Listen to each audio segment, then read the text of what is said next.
So, I barked on a song. Fuck off. You shake a pretty mean cake, Batman. I'm about to waste my fucking money on the M&M Funko. You need to stop! Help me!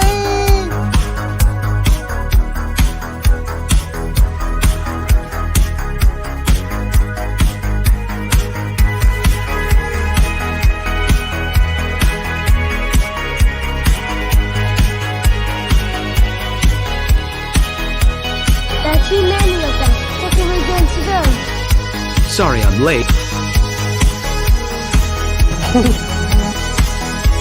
Bring me that horizon. Afraid I got lost on the path of life. You gotta go.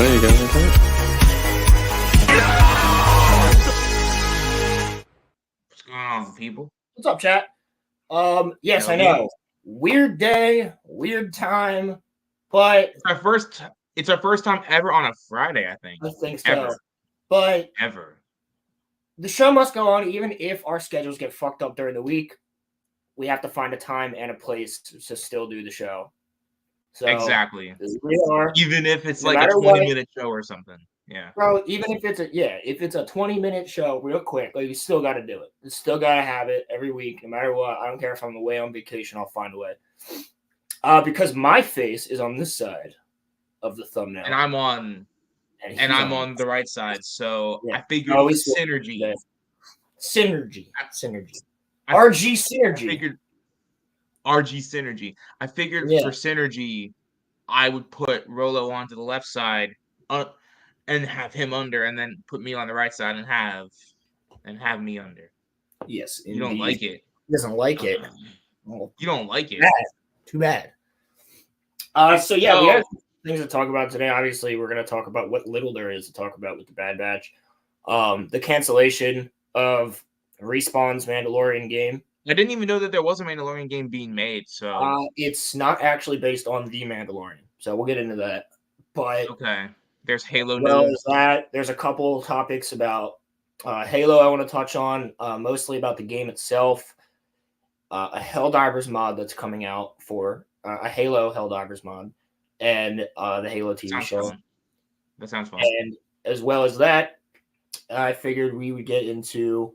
I just want to see what Roman's take is on Hassan Piker's ideas from this week. So I'll play that clip when I get it up a little bit later in the show. And other than that, I got something very special to show you guys. Oh no! So I'm seeing Dune tonight at 6:00, but I'm going to Regal. There's something that they don't. Are you? There's something that they don't have at a Regal theater that they have at an AMC theater. So what did I do this morning? I went to that AMC theater, and I got myself, for the meme, a Dune popcorn bucket. Yo, that's fucking sick. I got the Dune popcorn bucket, the one that looks like a fucking fleshlight, and yes, you can fist it. And they're rubber. Yo, Roland. Real Real fast. Before we get This thing is ridiculous, dude. you're giving shit to Ronnie, bro. Why? I had to. Dude, I was like, you know what? Fuck it. I will spend the $15. I will go there, walk in and say, I just want the bucket for the meme. I got the Dunussi. I do. I got the Dunussi here, bro. For the fucking meme. For the fucking meme. Remember when I got the No Way Home bucket and cup? Remember I fucking needed this. I literally walked up to the dudes at the counter. I said, I need the bucket for the meme. And they both looked at me. They go, we got you. I was like, thanks, yo. I was like, I'm not even seeing the movie here. And they're like, I don't give a fuck. You're buying it. I'm like, yeah. It's fucking weird. It's fucking weird. It's like, Why is it that our theater doesn't have that? oh, rubber. They're Why gonna, is it like- you don't even want the popcorn? I was like, fuck no. I'm just bringing this shit home for the fucking joke of it. $15 for a meme, I don't mind it. It's worth it. It's worth it. Why? Fucking do nothing here. So here My is meme receptacle. here is the thing. Just like real quick before we get on to the Bad Batch. See, the thing about AMC, you get all of the cool shit, but you can't recline back in your seat. Regal, you don't get any of the cool shit, but you can also like sit. You can like lay back in your seat if you like. I don't know if you get Yeah. all the cool shit. Cause like, did you see the fucking you probably did the popcorn bucket for Flash when it was out? No. It's like he doesn't have a head, and it's just like the lid is like it's just his torso. There's no arms and no head. It's just his chest. That's it. It's so fucking weird looking. I can only imagine. Yeah, I am very hyped to go see Dune tonight. I've heard nothing but spectacular things about it. And you know, if Ryan Kennel fucking loves a movie, then it must be pretty solid because he hates that. No, I just brought the bucket home right before the stream. So I haven't gotten a chance to enjoy its relax. funniness. It is and it's metal. It's like, metal. It's made of metal. So, if you take off the top, you could drink water out of that this thing. fucking thing. I'd have a fuck. That's like a gallon of water. Oh, fuck. That's good for you, bro. That's good for you, bro. I do drink a fuck ton of water. I do indeed. No, it's again, I'm very hyped. I can't wait to see this movie tonight. I don't think I will be. I mean, I loved the first one. Roman, I don't know if you saw the first Dune. They left some. I saw clips of it. I haven't really seen the whole thing yet. Dude. You gotta watch it. It is. There's a lot of great actors throughout that movie, and I actually think that Oscar Isaac kind of fucking kills it in that movie. And then so does Jason Momoa. And then now going into the second one, I'm very hyped to see where this goes. I've read the book. I know this second part is only supposed to be the end of the first book into the second one, I believe. But the first one wasn't amazing. I get why people didn't like it. I don't think it was overrated, though. It's not as overrated as some other movies that have come out in the past couple years. But it is a lot of dialogue. It's a lot of setup. It's a lot of exposition. So that in this second one, we can get all the some battles, crazy shit going on. Like, you needed to do that exposition.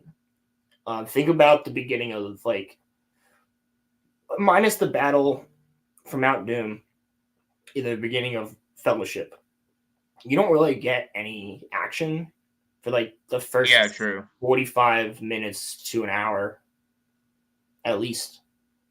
And that's to build up the world, and I think that's important. You get little bits here of, like, the Wraiths showing up and stuff like, but it's a lot of it is until really they leave Rivendell and get to Moria. There's one action scene, and that's them getting away from the Wraiths. Yeah. And I think that's important. Like, you need to have stuff that establishes the world and the characters and why you care about them and why you care about what they're doing and why you care about that world. And in order to care about said world, you need to know it. Because, like, you know, think about how many different planets in Star Wars that they're like, oh, this person's doing this thing and it's oppressive and we don't like it. It's like, yeah, but why do I care? Because, like, there's so many different random Clone Wars episodes like that, where it's like, I literally don't give a fuck about this backworld planet. The only reason I do is because Anakin's there, or because the clones are there. That's the only reason I give a shit, is because somebody I care about is there. If it was all new characters on this planet, I wouldn't give a fuck. Like, if you had the Onderon arc, yeah, what's up, Damio? Yeah, Friday stream. If you want the link, we'll send it to you. But yeah, so, like, my point being with that is, if you had the Onderon arc, right, in Clone Wars, with Saw Gerrera, where you're first introduced to Saw Gerrera, his sister, and Lux Bon Terra there, which we knew Lux Bon Terra already. But let's say that whole arc happens without Ahsoka, Anakin, Rex, and Obi-Wan giving them training on how to be rebels. That whole arc is just them learning how to be rebels by themselves. 5 episodes of 3 characters that we don't fucking know. No one would give a fuck. That would be considered a boring arc.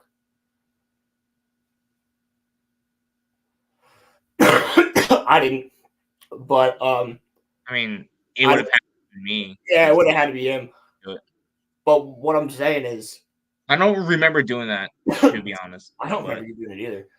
But yeah, it was really there's nothing to care about unless you set up a reason to care about that world. You could give me a planet with completely new characters I've never met before, would have no relation to anybody in Star Wars that I'm a fan of, and you can still make we're a good. going to in a second. We're about to, yeah, if you want to come in. But that's what I'm saying. Like, if you establish the planet, you show the hardship. Like, there's a couple arcs in the Star Wars comics or Marvel comics or Lord of the Rings side stories like the Children of Huron and stuff that has nothing to do with the overall arcing story. Right. But they make you care about the world or the location and the characters and the plights, and therefore you're invested in stuff that's brand new. And that's how they did it with Rogue Squadron, for instance, those books, or the X-Men books, or the TIE Fighter books, and like stuff like that. Like they found a way to create a story. Or think of it, even the Old Republic. The Old Republic is a great example of that. Completely new characters set thousands of years before Star Wars, and it worked perfectly. People loved it. So that's why I think it is important that Dune 1 was so much into the exposition and explaining stuff and showing you. And it wasn't more show, don't tell. It was both. It was a perfect mixture. What's up, Alex? It's a perfect Hold on, mixture. Alex. I think if Dune, like, you really need to watch Dune 1 to see Dune 2. You do. Like, because of the way that it ends, I know where it's going because I've read the book. Not all three of them. I do need to read Dune Messiah. But because I've read it, I know where it's going to go. So I was like, okay, cool. We're getting into the good shit at the end of the first one. So if Dune 1, like, if you really do need to see it because you're not going to know what the fuck is going on if you watch the second one without watching the first one. You might get some really cool ass scenes and you're really going to enjoy some of the battles, but you're not going to have any fucking idea why they're doing it. I've heard it's like Star Wars, but basically like in a desert. It's basically like it's what it is. more so like Star Wars. If it was a slow, I don't want to say it's a slow read, but it's not an easy read. It's a hard read. I don't think Exposition's good depending on the story, though. I think Like if you're depending talking on how exposition's done, and I think in Dune 1 it was done well. like And, imagine like I said, if I don't like know if you were in here when I brought it up, Daimyo, but like I said, exposition in the Fellowship was done perfectly. In the Fellowship of the Ring, and literally there's a way you A can New do Hope is all like exposition. I Absolutely like awful. no, You don't think so? I don't think A New Hope is exposition at all. You get I all think of a your good chunk of it is. you get all of your exposition from the first shot of the Empire attacking the Tantive 4 and then Obi-Wan's conversation with Luke. That, like, up until that point, that's all your exposition. It's farm boy has to work on a farm, parents don't want him to go out, meets the old hermit tells him everything that he needs to know about the world, and then they go on their adventure. That's it. There's no other exposition other than you meet the Empire in the very beginning and you meet the big bad and he's capturing a princess. And apparently there's this thing called the Death Star. That's it. And that's your exposition. I don't think you get anything else. All you hear about in exposition in A New Hope is there was the Clone Wars and there's this thing called a lightsaber and your dad was the best pilot in the galaxy. That's your exposition. Slow burn, a lot of exposition with good action built up later. Yes, and I have a feeling that because of what happens in Dune in the book, this whole second movie is going to be mostly action. A lot of dialogue, but probably mostly action. Or at least some very good sequences. And then I don't know how they're going to do Dune Messiah, though. Because Messiah takes place 15 years after this part. So there's like a 15-year time gap. They're going to have to cut that down unless they're going to recast everybody. Yeah. Because, like, at that point, his little sister is like 16 and he's like 30. Zendaya's in it, right? Zendaya's in it. Playing Chani. She's She's fucking Paul's girl, Paul Atreides. Fucking great name, by the way. Yeah. Atreides is a sick ass last name. So Bad Portugal! Batch. That's just fucking sick, yo. I'm so hyped to see this fucking movie, dude. And if anybody doesn't know, I mean, he basically be like in the books. Like, I don't know how they're gonna do this. That's what they're gonna do. It's probably gonna be like a 5 to 10 year jump instead of like a 15-year jump. Or we'll probably make because like in between, let's say like Empire Strikes Back and Return of the Jedi, I think there's a 3 year gap. I thought that from A New Hope to the end of Return of the Jedi, I thought it was like 8 years. Actually, in wait. total. Yeah. So I think between A New Hope and Empire, that's the 3 year gap, and then there's like 2 years in between when Han Solo gets frozen in carbonite and when they free him. Yeah. Like it takes time. It's not like they just go after him after like a couple months. It's like it takes them time to figure out how they're going to get him out. They had to plan that whole thing. And they had to plan implement Lando and Chewie and the droids and all that stuff to get it. They had to have Lando already in there for months as a soldier for Jabba for months before. Yeah, and he was undercover. It was a whole ordeal. That is when Luke Skywalker is at his best. Fuck is yes. in that movie. Fuck yes. Like, Dude, when he dives off the fucking when he dives off the speeder bike and like does the roll and instantly ignites his lightsaber and cuts the fucking stormtrooper's bike, dude, the scout trooper's bike, and the dude just goes fly into the tree. I'm like, fucking hell yeah, that's Luke Skywalker. He instantly just goes yeet off the fucking bike, does a flip, and just boom boom. That shit's fucking dope. It's one clean move, dude. So fucking sick. Yeah, but that's my point. I think that's how they'd have to do it. You can have the time jump, but it can't be 10, 15 years. You can't. Timothy Chalamet already has a baby face. Can't age him up. That's true. Like, maybe give it like 2 or 3 years before the next one comes out, and he'll look a little bit older, and you just say it's been 5 years. Or whatever. But, I mean, he needs to be imposing eventually as well. Because he is, there's no other better way to say this. It's a very interesting story, but he basically becomes like a space Hitler. In a way. What? Yeah. Like, so I don't know how they're going to do that in the movie, but he's like, Paul's a hero, but he's not at the same time. So Paul's a very interesting and nuanced character, so it's hard to do that, and especially when he has the power of the voice. Got to be. I mean, yeah, Alex agrees. He basically becomes Space Hitler. So I don't.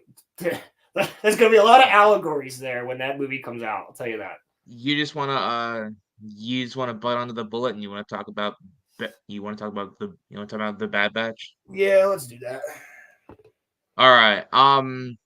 First of all, what'd you think of the ending? You have to remind me what the ending was again. I don't want to spoil it, but It's been a couple days. We can talk about it. If you haven't watched the Bad Batch episode 4 by now, then skip off for a couple minutes. If my mom's listening, she probably should because she hasn't watched it. I don't think. So Omega. Yeah, Mom, pop off for like 10 minutes. Disappear for like 10 minutes, then come back. So 3, 2, 1. Omega and Crosshair basically reunite with the Batch at the end of the episode. Oh yeah. I don't know why they're looking at Crosshair like that though. Because what did he do in season? They don't trust him, dude. Yeah, but he didn't do nothing. They don't trust him, bro. He did nothing in season 2. The last time they saw him was after Kamino was destroyed, and he decided to stay. Yeah, he helped them, didn't he? Yeah. I don't think they see him at all in season 2, like face to face personally. Do they? I don't think so. I think we just see him doing shit. They don't ever interact though. Yeah, no, I don't think so. Yeah, because he's hunting them in season 1. Yeah. And in season 2, he's not. He's working with Cody and shit. Yeah, so he doesn't see Hunter that and Wrecker just probably don't trust him. That's like all that I Yeah, can but think you of. also have nobody else to fucking. Let's just be honest here. They're not very good at figuring out allies. Pretty much everybody they've worked with, minus Fat Mace Windu on Pabu on the island, and fucking Fat Mace. yeah, other than Fat Mace Windu, Roland the Deveronian dude who lost his horn, and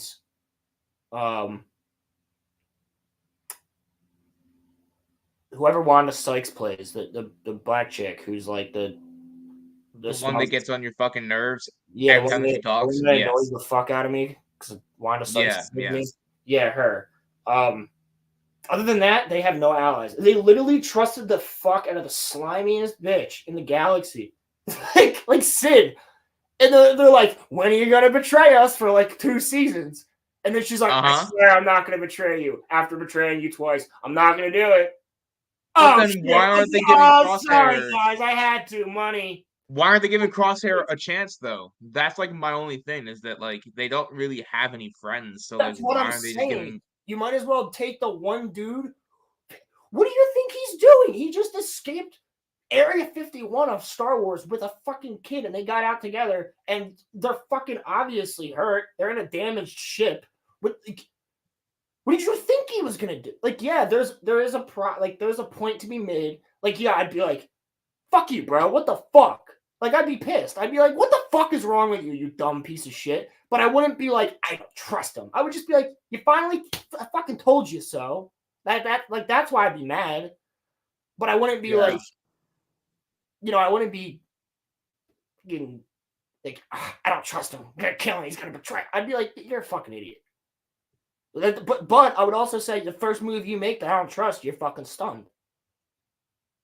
I'll stun you like instantly. Like we're on guard 24/7 if you don't prove yourself. It's like the they're whole trying to season's do. gonna be It's like Crosshair. hold on, it's like they're trying to do when Zuko joins Team Avatar without the buildup. That's literally what I feel like. Without the buildup, it's without the buildup of them coming into contact multiple times, fighting multiple times. Zuko. It's not even that. Like it's Katara like, trusted Zuko. And then he betrays her.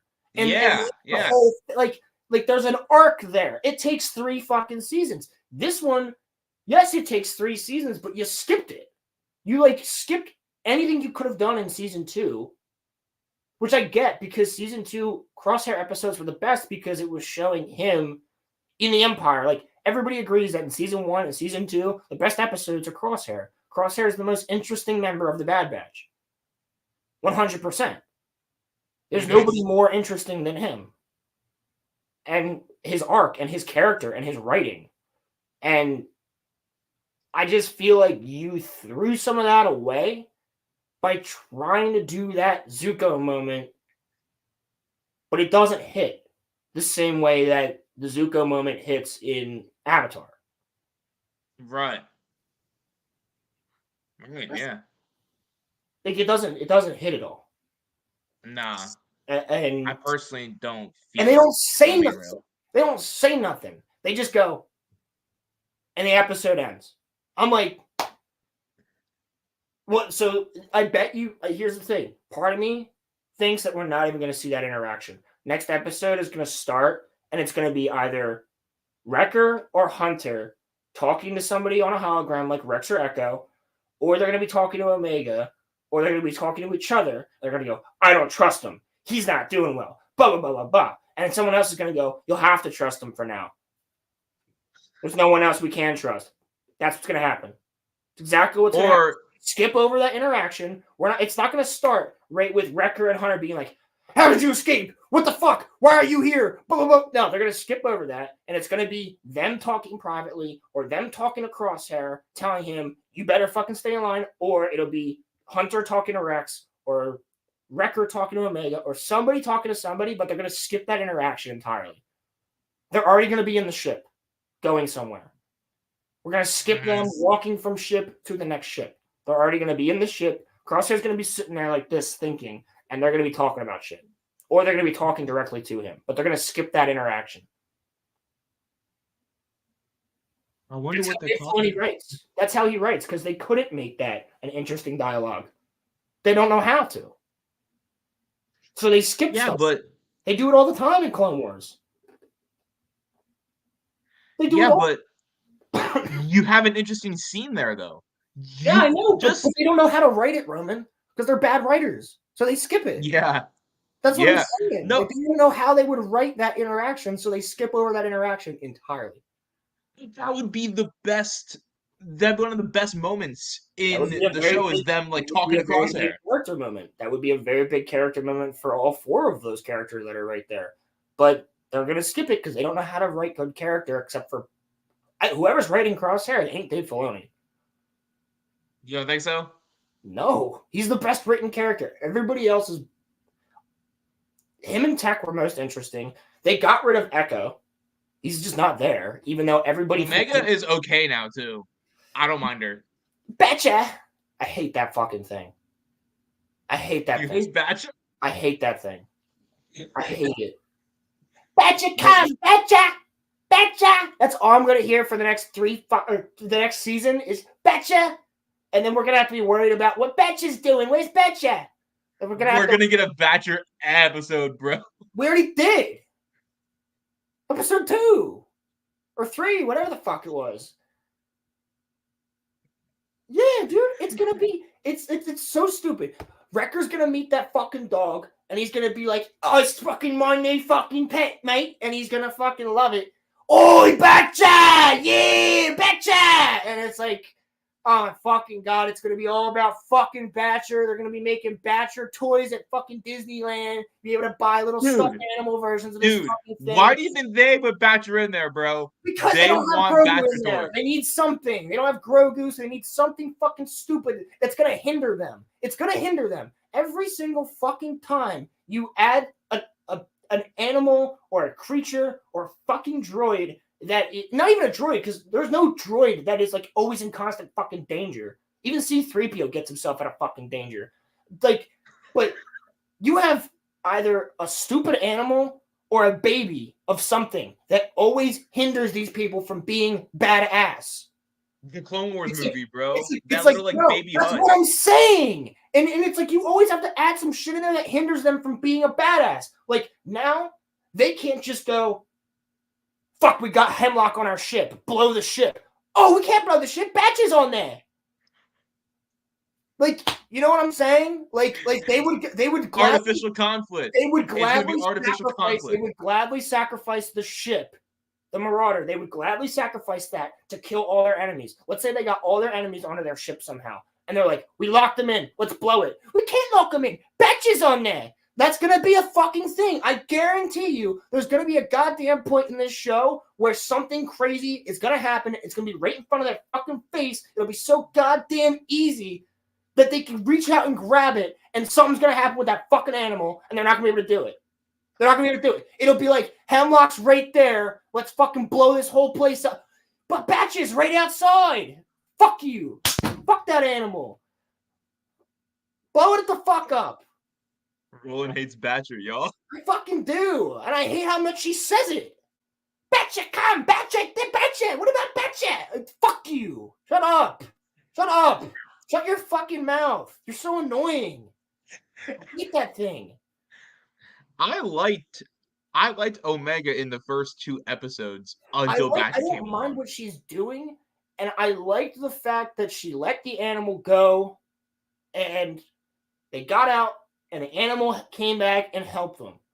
You don't gotta fucking bring it with you. It lives on this planet. It's from this planet. It knows what the fuck to do in the wild. Leave it. Let it go free on its planet, bro. Like, what? No, Batcher, come. Batcher, come, Batcher. For why? Like, where are you gonna bring it? You gonna leave it on the fucking Marauder?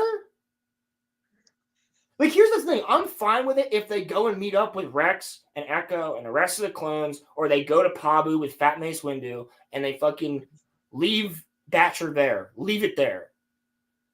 And then leave. And then go do your shit. Don't fucking bring it with you into battle. And if you do, kill it. Make it die. Have something happen to it. I don't give a shit. Let's see that thing die. Like you kill it like you killed 99.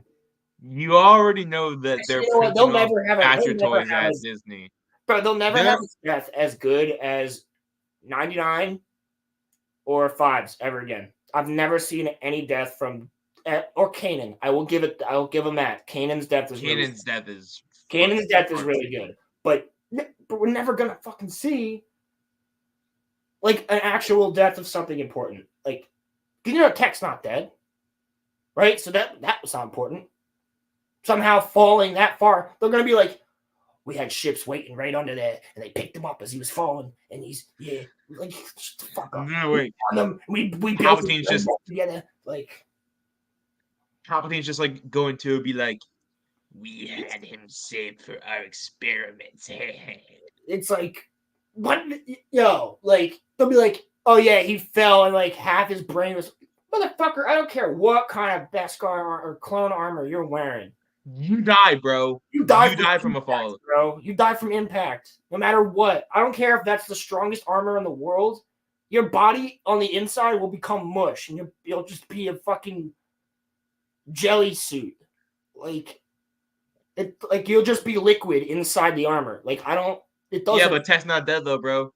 Tech's not dead. That's what I'm saying. No one fucking dies anymore. Remember how impactful it was when Obi-Wan died and was dead? Gone. When Qui-Gon died and Qui-Gon was fucking gone? Couldn't help you? I mean, to be fair, Obi-Wan could be a Force ghost, but all right, Order 66. That's impactful, bro. They're dead. Well, they're gone. That's people that used to be. That's people that used to be. Books. Oh, fucking. Oh, yeah. Aayla Secura and Shaq T are back in the car. Fuck you. Fuck you. Fuck. They don't know how to write death. They don't know how to write anything well. I can accept a few Jedi living, but not everybody's so many that did. Now there's no one died. Like everyone's alive now. Like originally it was Quillen Voss, Barriss Offee, Kakruk, Obi-Wan, Yoda.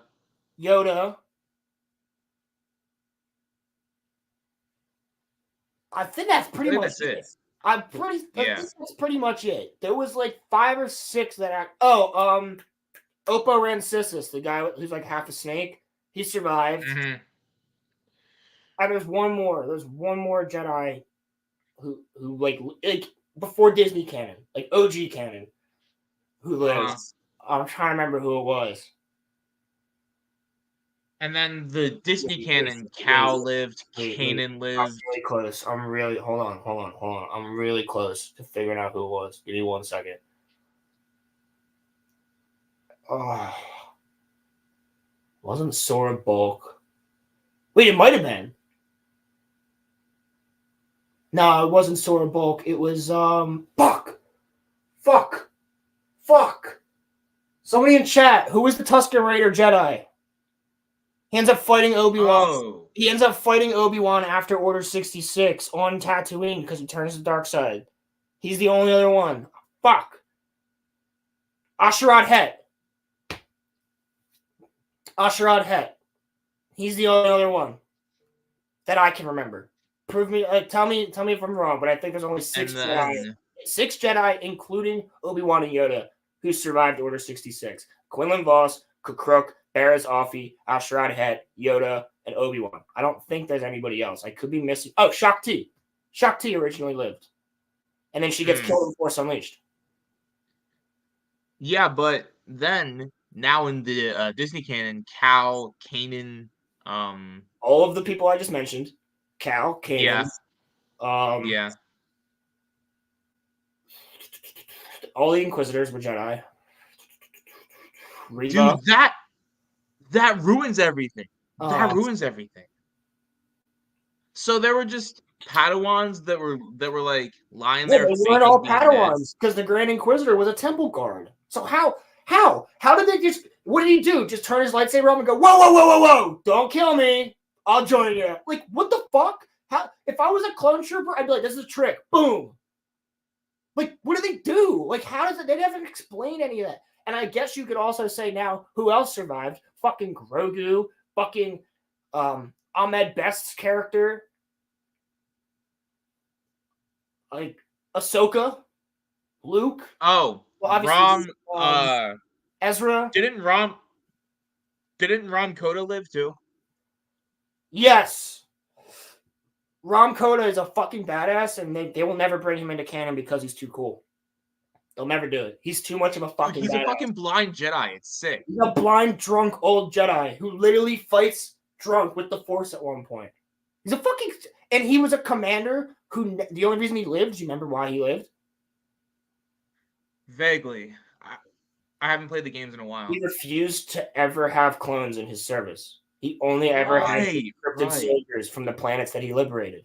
He would only ever conscript soldiers for his battalion from planets that he liberated from the droids. So all those soldiers were loyal human or alien soldiers that joined him because they wanted to follow him. Not because of the Republic, but because they wanted to follow him in his liberation from the droids of all these different planets. So when Order 66 happened, there wasn't any fucking clone troopers to kill him. So he had his whole army. And that's why Starkiller is sent to kill him, because he has a whole fucking army. And he's a Jedi. Mm-hmm. Mm-hmm. And then Starkiller cuts his eyes out. Shoots him Yes. off into space, and he survives on Nar Shaddaa. I don't know how the fuck he survived that fall, but probably The caught Force Unleashed is... goated. Dude. That shit's good. Nah, but the thing is, when it comes to, like, the Bad Batch, bro, Crosshair is going to sacrifice himself, but he's not going to die. I think he should be the only survivor. I think everybody else should die. Crosshair? Well, obviously they're not going to kill Omega, but I think everybody else should die, and he should be the only survivor. You think so? I think the whole rest of the batch, except for maybe Echo and Rex, should die. Well, Echo probably has to die, because look, we're left with Gregor, Wolf, and Rex in Rebels.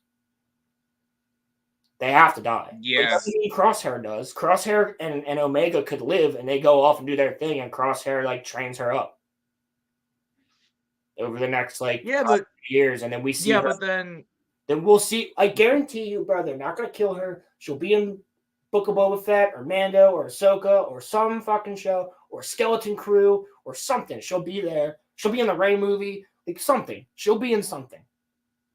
She'll be where was she during? She'll be wearing like white Mandalorian / Clone Wars armor or Bad Batch colors with a bow. She'll have the bow. It'll be like that. Where was she during the rebellion then? That's like the only thing. Where was Ahsoka? You know? She was Fulcrum. No, they'll do some shit like that. They'll be like, oh, she was fucking a spy, or she went into bounty hunting or something. Because she's more on the... Or she's living on Pabu with Fat Mace Windu and his daughter. Saying that shit. Look, it's Fat Mace Windu. He looks exactly like Mace Windu from Clone Wars, but fat. Tell me he...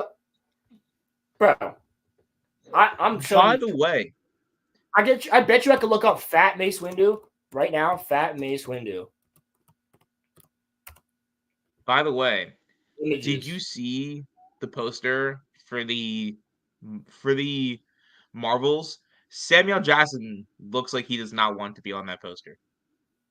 Samuel Jackson doesn't give a fuck except for his paycheck at this point. I don't think he likes acting anymore. Like, well, he's in all shit movies. Can you blame him? yeah. Hold on. Did you really look up Fat Mace Windu? Yeah, and I just keep finding the memes of Theory. But, like, bro. Tell me, bro. Tell me how this doesn't look. It's literally, it's Fat Mace. I agree with Theory. In Theory's chat. This is Fat Mace. The mayor of said that shit? Shep Hazard. It's Fat Mace, bro. He does look like Fat Mace Windu. He's Fat Mace, bro. Yo! He does though. How do we know? Roll it. What if it is Mace Windu? You know how Disney's entertaining the fact that Mace Windu lived?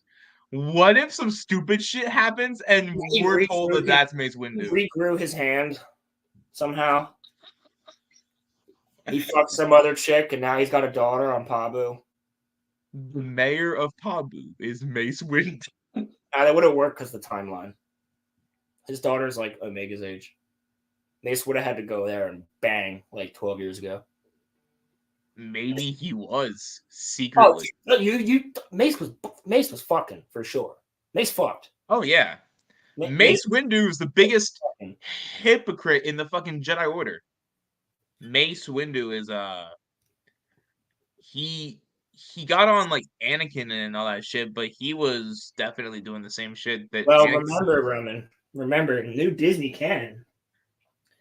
Jedi can fuck. They just can't have attachments. Yeah, but they were fucking even before the Disney canon.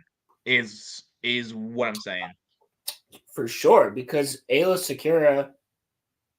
Ayla was a hoe, bro. Because she had a thing with. She talks about it in Clone Wars actually, because Quinlan was her apprentice. She had a thing with Quinlan. I remember that, yeah. And in the comics, she had a thing with Kit Fisto and Quinlan at one point. Like Kit Fisto, yeah, dude, because her and Kit were like stuck on this planet for a really, really long time, and a lot of it was water. And during one of the battles, she almost drowned, and Kit like wrapped his tentacles around her and breathed into her mouth to keep her alive. What the fuck? So they basically made out to stay alive. Yeah, because he could breathe underwater, so he was blowing oxygen into her. I could find you the actual picture. Nah, I'm good. I'm seeing it in my head. I'm good. You're seeing it weirder in your head. What? Nah, but Bad Batch, bro. Like they had 3 banger episodes, and then here's the issue: they got Omega back too fast, bro.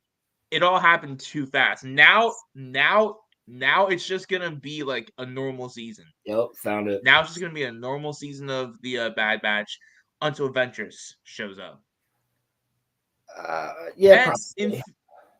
I don't know, because some people did get to see the first 8 episodes, and a lot of them said it doesn't have the same amount of filler as the last 2 seasons do. So they said it's a lot of people had said that this season is not at all like the first 2, and like they're sticking with the story. They're not just doing random one-off episodes, from what I've heard. So let's hope that's true. I know you say.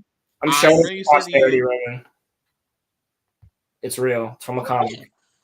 What the fuck? It's from a comic from the early 2000s, the Clone Wars era. Bruh. She a hoe. She was with I mean, I'd kiss her, but like she was with Kit Fisto for a while, and then they broke that off, and she broke off Quinlan too. They broke it off because she was on the council at that point, so she couldn't be faking a relationship. Wasn't Kit also on the council? That's why they broke it off. Oh, they didn't want to do it. They didn't want to do it in secret. Anakin was out here fucking Padme, bro, and like wasn't on the council though. He technically was though. Not yet. You were on this council, but we did not grant you the rank of master. He was married to her for like fucking 6 years, 4.5, 5 years before that. Oh, okay. He was married to her since right after Attack of the Clones, and then like he's 18 then, and 5 years later, when he's 23, he gets on the council. So at the start of the Revenge of the Sith, had he just been put onto the council? No, he gets put on the council there. Remember? Because they say we put you on the council, but we don't grant you the rank of master. That's halfway through that movie. I thought he was on it before that. Is like Obi-Wan was. He wasn't. Obi-Wan was. Oh, okay. Obi-Wan was on the council in Clone Wars. Right. Yeah. Obi-Wan was on the council after him. Obi-Wan was appointed to the council after they fought Count Dooku on Geonosis, I believe. Is Anakin not on the council when Ahsoka gets kicked out of the Jedi Order? Mm-mm. Maybe I'm stupid, but I could have sworn that he was. But He's hey. in the council chamber with them defending her. Yeah, He's not yeah, on the council. And Obi-Wan, Plo Koon, and Ki-Adi-Mundi all defend her, I think. And Kit Fisto. yeah. They Yeah. all come to her aid, but they don't have enough people behind them. Because Kit Fisto worked directly with Ahsoka. Plo Koon helped raise her, basically. And then Obi-Wan and Anakin obviously work with her. And Padme came to her defense, too, in the Senate. And so did Senator Yeah. Chuchi. Senator Chuchi, too. So here's something that I'm thinking about, right? Do you think Vader's gonna show up in this season of Bad Batch? I think Vader should kill them all. I think Vader should. Imagine. I've said that in season. I've been saying that since season 1. That I genuinely think that Vader should show up and kill everything. Like, how do you stop a clone rebellion? Drop Vader there. You only need him. And you don't even have to have him be. We've literally seen him in Disney canon kill an army of 1,000 people in like a minute. Mm-hmm. Because he literally goes like this and makes all their grenades blow up on their chests, makes all the fucking tanks grenades or the rockets explode inside the tanks. He fucking is just throwing his lightsaber through. He's murking an army of rebels right after A New Hope. So like that's in Disney canon. Drop that motherfucker down with a couple squads of clone commandos or dark troopers, and they're fucked. They're fucked. Mm-hmm. It doesn't matter how many clones you got there, they're fucked. So imagine honestly, the final episode is just them running from Vader. That would be fucking awesome. I think it should just be a massacre. Like I think that's how you end the Clone Rebellion. You have Vader just massacring everybody. Because we know that they don't win. Wait. There's Inquisitors by this fucking point in time. Drop Vader in with the Grand Inquisitor and somebody else. All you need. Don't drop somebody else in there. They'll put fucking Reva there. Never mind.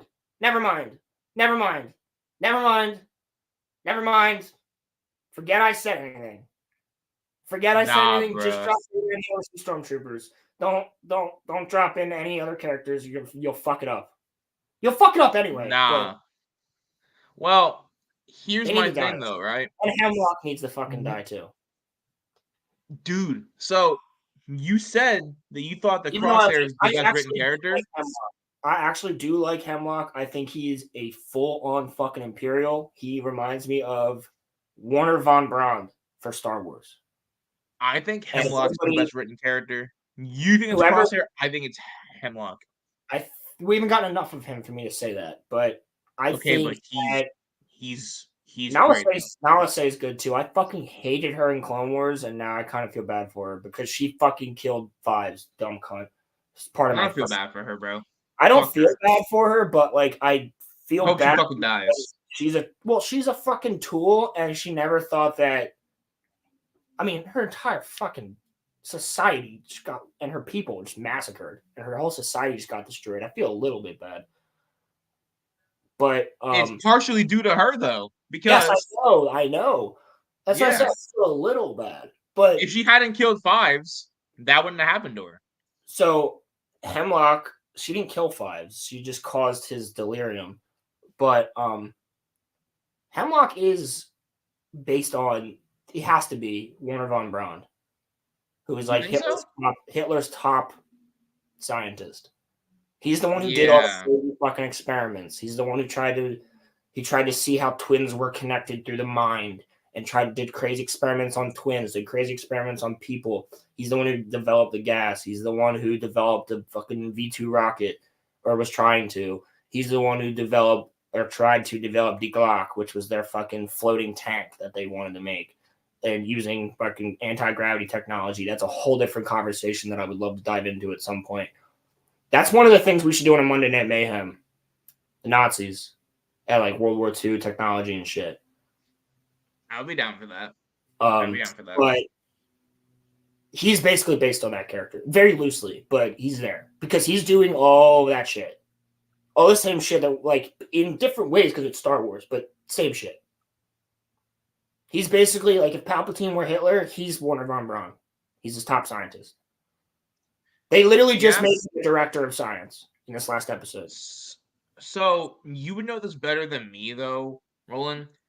How long after the Revenge of the Sith does Vader go back into the field?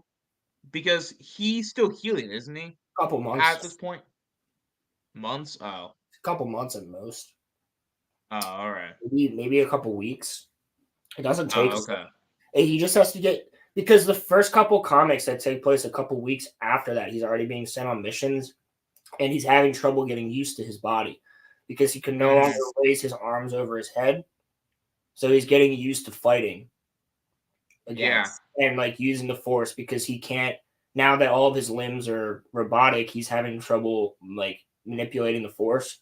So there's like a whole couple month period where he's like learning how to use his body again and going through like getting used to the constant pain that he's in 24/7 and the needles that have to go into his head every time his helmet's removed. And it's in the Vader, one of the Vader books. At the end of the Bad Batch, Pilgrim, what's going on? So by the time that the end of season 3 of the Bad Batch comes around, he should be good to go. You know what? I'm just rooting for Vader to massacre them all, bro. No, like, he's already good to go. He was good to go by he was good to go probably by season 2. Yeah. Because season 2 is a time gap between 1 and 2. The transition from clones to stormtroopers is crazy, though. I think how fast it happened. You know who I really liked in season 2, which I hope we get to see him again? Who? Hauser. The clone that was on Ryloth. First of all, love the armor with the teal. Thought that was really cool. But the fact that he's like, brothers, this is wrong. These are the people that we were just defending. Why are we arresting them? And then like half of the clones drop their shields and guns and then they all get arrested. Like, I want to see them get liberated. I want to see like, oh wait, we did. In season 2, Echo and Rex break onto the ship and free Hauser on the prison ship. And like, I think he's gonna be part of the final battle.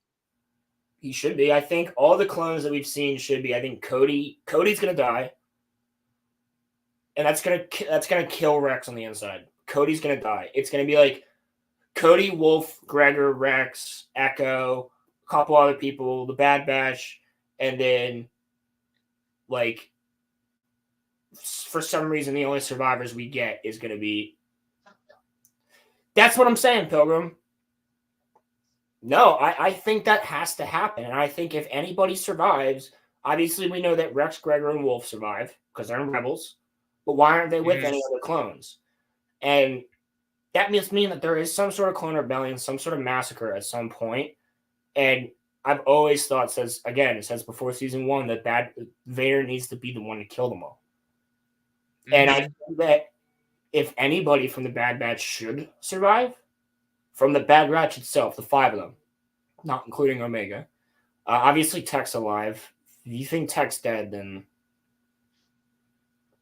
you're missing something. That would be sick. Imagine Rex were to find out, too. Dude, especially the fact that Anakin was the one who pulled Echo out of the fucking machine in season 7. Him and Rex were the ones that got him out of it. Bro. Dude, that would be heartbreaking. Bro, that would be fucking sick. That would be sick. And then he strikes him down. Oh my God, yo. But then Vader says something to him like, I always respected you. Or some shit like that. Like, I don't want to have to do this. You were a good clone. The only thing I don't think Disney cares about this anymore, but the only thing I really loved about, like, not only thing, but one of the things I really genuinely thought was so impactful about Vader in the EU and before Disney bought Star Wars was that he refused to use stormtroopers. He only used the 501st until they got too old. And the reason he refused that was because Commander Appo, who ends up taking over the 501st after Rex, Appo knew he was Anakin. The 501st knew he was Anakin because the 501st went into the temple with Anakin to kill the Jedi.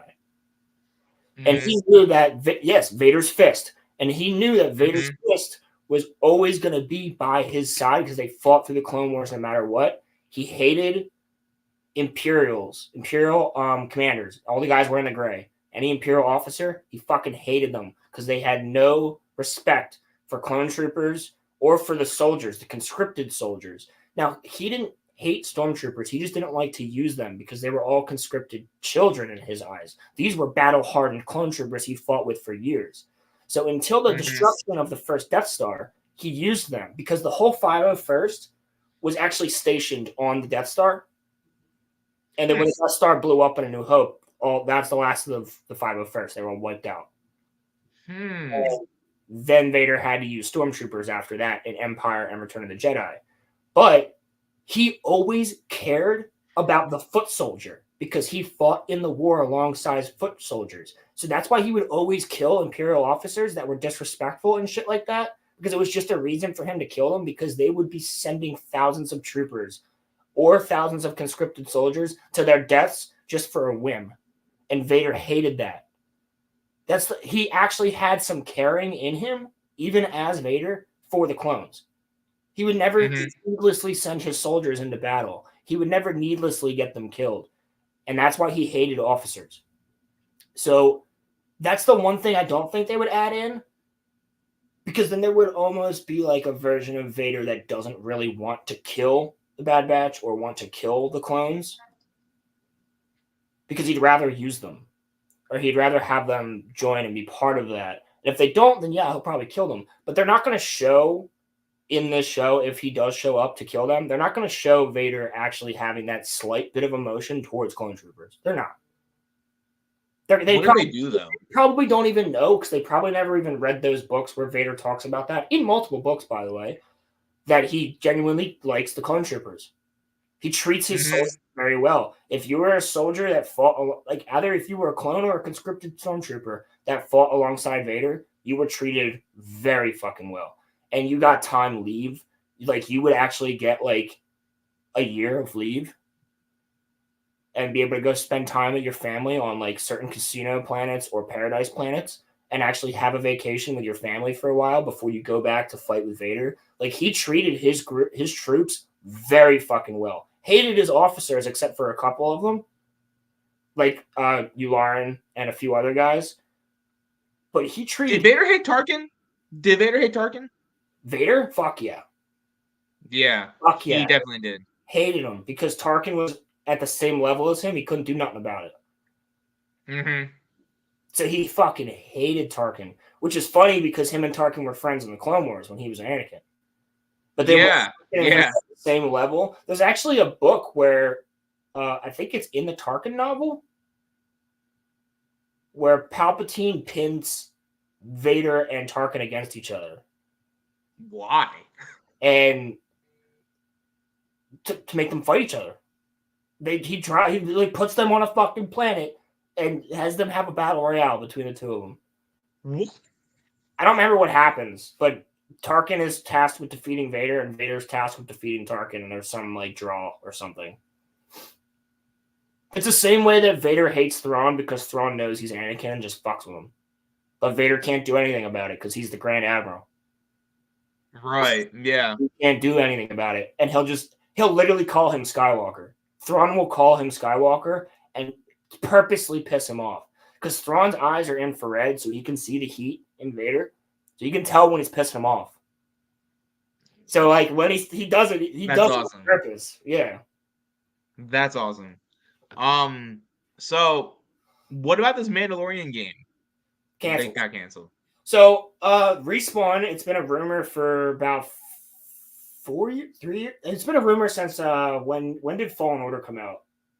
4 years ago? 2018? Yeah, so it's been a rumor since Fallen Order. And basically Respawn, who made one of the best first-person shooters I've ever played, Titanfall and Titanfall 2. Titanfall 2 is fucking spectacular, has some of the best movement physics, some of the best gameplay mechanics I've ever seen in a first-person shooter, and that's coming from someone whose favorite first-person shooter is Halo. And I love Call of Duty too. But I think this is literally the best mechanics of a first-person shooter I've ever played. And after Titanfall, both Call of Duty and Halo tried to emulate it and did it bad. Respawn made a very good game with Titanfall 2. Now, if you were to put that into a Star Wars-esque, like, filter almost, be awesome. Imagine if you're a Mandalorian, instead of like running on walls, you're jetpacking all over the place and you're running around, hopping in ships, you're shooting shit out of your rocket hand, you're firing off like grapple hooks, flamethrowers, like all a first-person shooter as a Mandalorian bounty hunter, plus multiplayer mode where you're all playing as different like Mandalorians, like in fucking matches and shit. Dude, that would have been so sick. A Star Wars first-person shooter made by the guys who made Titanfall 2. Why'd they cancel it? Apparently, EA wants to reallocate Respawn sources to something else, and then the same guys that are working on the next Jedi game are going to be still working on that, but they're allocating all the other resources from that game to another thing. And the funniest thing is, I think this is the quickest in Disney Star Wars history that they've canceled something, because not only it was leaked as an announcement on last Thursday, and then by Monday they said it's not, or Tuesday they're like, nah, it doesn't exist. I think that in less than a week that thing got canceled. I think that is the fastest that Disney has ever canceled a Star Wars project. Yeah, it didn't even last a week. Definitely. Didn't even last a week. They so that's basically all I have to say about that. We could have gotten Titanfall 2 with a Star Wars skin, and I would have been so fucking hype on it. Listen, I'm happy. We're getting the OG Battlefront game. I'm happy. If it's That's not all that matters. They're fucking idiots. It's cross-gen, but they have not confirmed cross-play. It's cross-gen, but have not confirmed. I saw that it was cross-play. Did they not confirm that it was cross-play? cross-play? That it was cross-generation. Hold on. We have the internet. Let's look this up. Is the new Battlefront? And I think after this topic is a good segue into the quick Halo topic that I have. It's pretty quick. Hold on, Roland. I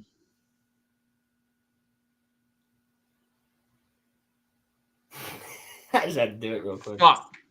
Fuck. Told you. Why? Told you. They're retarded. Told you. They're retarded. Told you. It's cross-gen. They've not confirmed cross-play. Now they gotta get it on both consoles now. Now they can come out with an update that adds crossplay, like Halo did. Crossplay. Just make it crossplay. Just give it an extra month and add it. But I don't. It's a fucking. It's a stupid idea. It's a stupid ass idea to not do that. I don't get why. I don't understand. I genuinely don't understand why you wouldn't do that. They do one good thing. Like here's the thing. I get it if it's a console exclusive, right? Like if it's Halo, it's only crossplay to PC. I understand that. But if it's a console exclusive, like I don't fucking know there isn't even any multiplayer console exclusives for PlayStation. But let's say there's not. Let's say it's a console exclusive that's like Spider-Man. Let's say Spider-Man was multiplayer, right? Yeah. That wouldn't be crossplay, and people would be okay with that because it's a PlayStation exclusive. You are launching Star Wars Battlefront 1 and 2 as one game on PlayStation, Xbox, PC, and Switch, and you're not making it crossplay? Are you fucking retarded? You're launching it on all consoles anyway. You know how much money is in that for them to do that, to make it crossplay?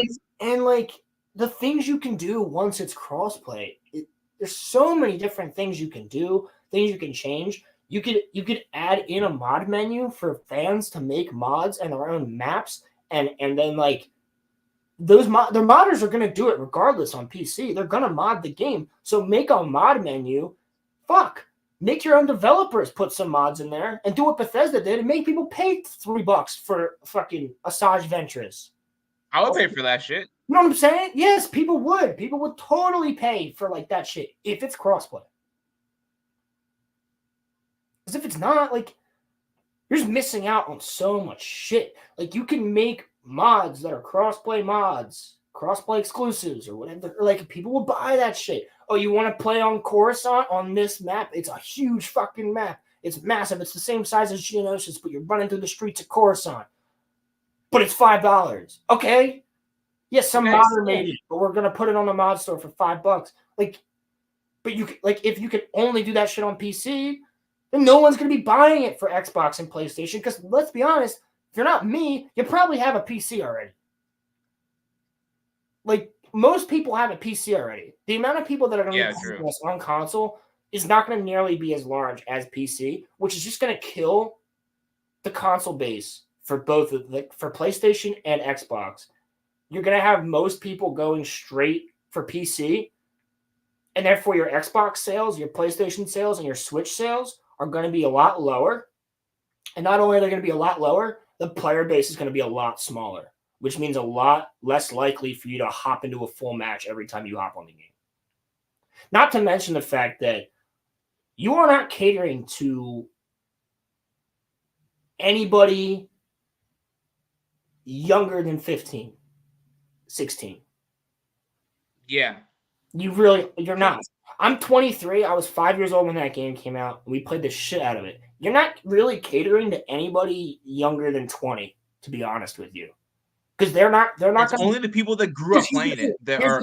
You're not remastering the graphics. And all these fuckers care about these days are the graphics. If you were to release, which they just did Tomb Raider, right? They didn't fucking go crazy with upgrading the graphics. You know, shit, I still go and play Halo 2 on the Master Chief Collection in the old graphics. I don't always use the anniversary graphics because they allow you to switch back and forth, which I love. Because sometimes I want to see the old cutscenes. Sometimes I want to play it in the way that I played it in 2003 or 4. Like, and you're not, like, these kids these days, they're not going to go, oh, a new Star Wars game that I never played before. Oh, these graphics look like shit. That's what they're going to say. They're only appealing to people our age that grew up playing it. Is our age and older. Yeah. Maybe 2 years younger than us and older. That's it. Yeah. That's it. Yes. You're not It caps out at like 20. Yeah. Yeah, anybody younger than 20 has probably, if they're lucky, played this game. But lucky have played this game. Yeah, this game's an amazing game. And if you're a Star Wars fan, and shout out to all the Star Wars fans who are younger than 20, who went back and read the EU, who went back and read the comics that we grew up with, who went back and played Jedi Knight Academy and freaking all the original games, Force Unleashed and all that stuff. Because there is fans out there. There are 16-year-olds out there right now who don't like Disney Star Wars stuff, and they love the original shit, and they don't mind bad graphics, but there's not enough of you guys. And I'm not saying there needs to be more. I appreciate how many there are. There's just not enough for them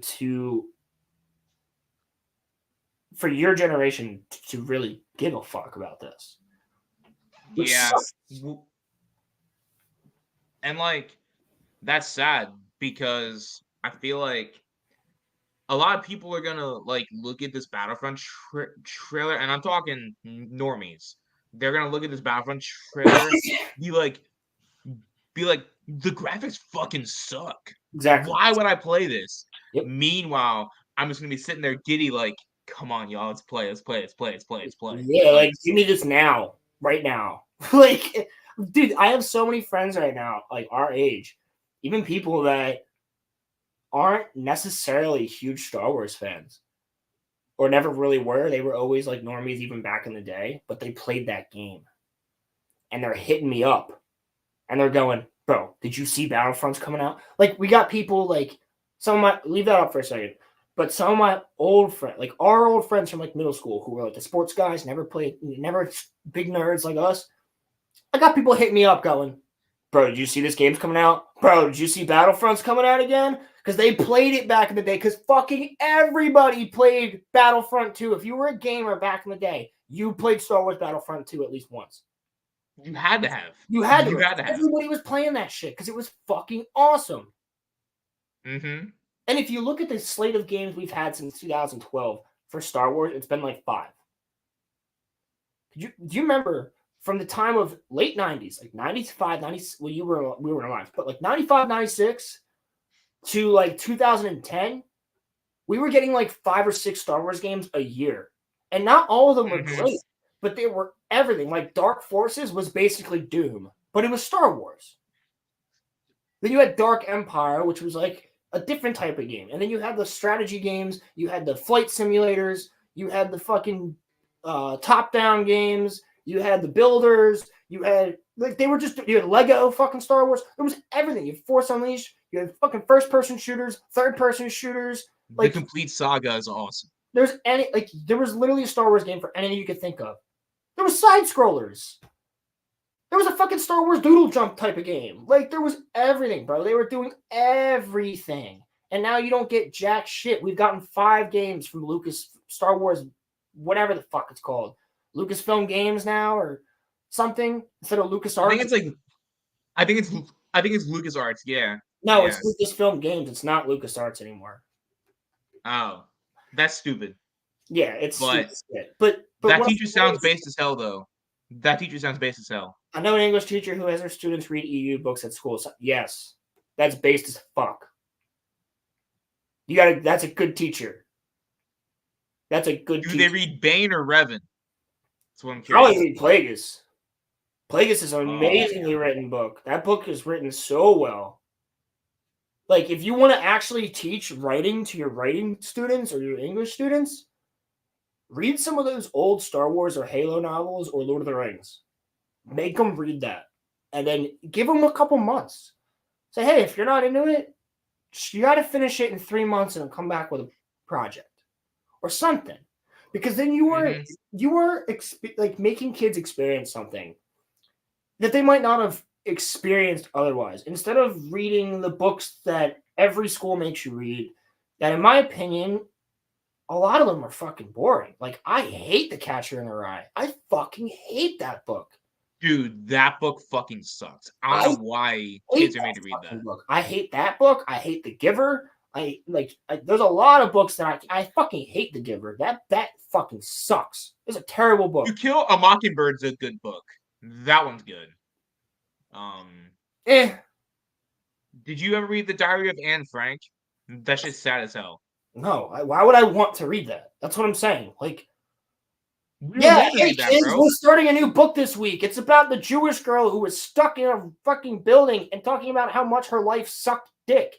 And how much your life sucks dick in 7th grade or 8th grade right now. It really sucks, right? You're going through puberty. Your girl doesn't like you. Let's read a book about how her life sucked at the same age as you and then dies. Let's read that book. It'll really fucking make you hyped to read. Like, no. I've never fucking read that, nor will I ever read that. See, the only time that I liked reading in school was when we did silent reading, when we could choose our own book. Every class, bro. Every class, they made you do a 5-minute read. I loved it, dude. Because then I would hit this chapter, or like the end of the chapter. I couldn't wait for the next class. What's up, Crimson? And I literally couldn't wait for the next class to go and read again. But that's what I'm saying. That is freaking based, Pilgrim, because having a teacher that does that, you are making kids experience shit. Like, especially if they hate reading, right? Or let's say you're like some prissy rich girl who's not into anything nerdy and you think it's all bad. You have to read this book. You're like, it's Star Wars. It's the Thrawn trilogy. It's Heir to the Empire. What the fuck does that even mean? I don't want to read this. But then they read it and they like it. Because they have to read it. And they start realizing as they're reading it, this is fucking good. Like, I had a teacher that made us read The Hobbit. I already read it, so I didn't have to read it. It's great. But she made us read The Hobbit. And the amount of kids that thought it was the worst fucking idea, they were so pissed off they had to read The Hobbit. They were so mad. They all liked it afterwards? Everybody fucking loved it. Good book's a good book, man. Just because it's a bestseller doesn't necessarily mean it's a good book. The Bible is the best-selling book of all time, and I find it the boringest shit I've ever read. Is there a lot of great ideas in the Bible? Do I very much appreciate it? Yes. But when I had to read it when I was younger, I wanted to shoot myself. The Bible's fucking boring, bro. I wanted to shoot myself. The Bible's fucking boring. You get to like the Book of Enoch and they start talking about the Nephilim and giants and the fucking Great Flood and shit. I'm like, that's fucking cool. Like, that shit's cool. Yeah. But then when it's like this guy was walking down the street and he did a good thing, and then the next day he did another good thing, and then the next day he did another good thing, and then after that people were like, he did good things. Did you learn something? And I'm like, no. Like, no, I did not. That's like half of the You Bible. walked down the street and did half the Bible Psalms. And I'm not even talking about Jesus. I'm talking about just like a random dude. They will have a random story about a random dude. I don't want to get into Helen Keller because I don't believe that shit for a second. No, Helen Keller is a fucking scam. Dude, she was blind and deaf. How the fuck do you learn to speak proper English? Bro, no, she didn't. It was her teacher. Her teacher made it like her teacher took advantage of that family and made a lot of money off of it. That's what I think, personally. But like, there were people that said that she could speak perfect English. How?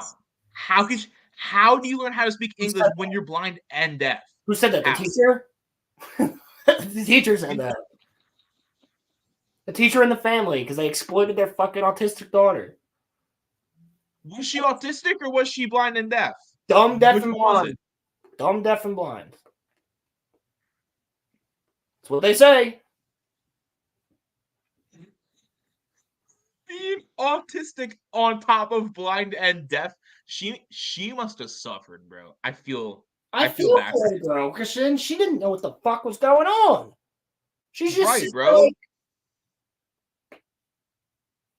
and someone's like, she's like, what? Like, how do you explain that to somebody? How do I go? Then I go on my own face, and I'm like, now I have to. First of all, you don't know words, so how do you think? You've never heard a word. You've never seen a word. So how do you think? On instinct. Right. On instinct. Right. Only instinct. Haha, you're funny. Ha. Yeah. I mean, maybe deaf and autistic, but I got good eyes. I'm not deaf, and I Runners have 4 eyes. better ears. So. Runners probably got better here. Helen Keller was a conspiracy is the most hilariously out of pocket shit I've ever heard. Argue. It just doesn't make sense. It just doesn't, dude. It doesn't make sense. How is she a best-selling author? How does she learn how to write stories? How do you learn when you're blind and deaf how to write? It's not possible. If it was one of those two things, fine. But how do you learn how to read? If it was possible at all, there'd be someone else who did it. Right. If that there definitely are blind and that deaf teacher people. was that good, if that teacher was that good, she would have trained someone else on how to teach to do that. Right. Yeah. Right. She made a fuck ton of money off of Helen Keller, and then she fucked off. Tell me I'm wrong. Like, what if you if you had the miracle-made idea of how to teach people to do that shit, and it worked? You'd be teaching money. You'd be running classes, making more money off of running classes on how to fucking do it. But no, she never did. So therefore, there's a fucking lie.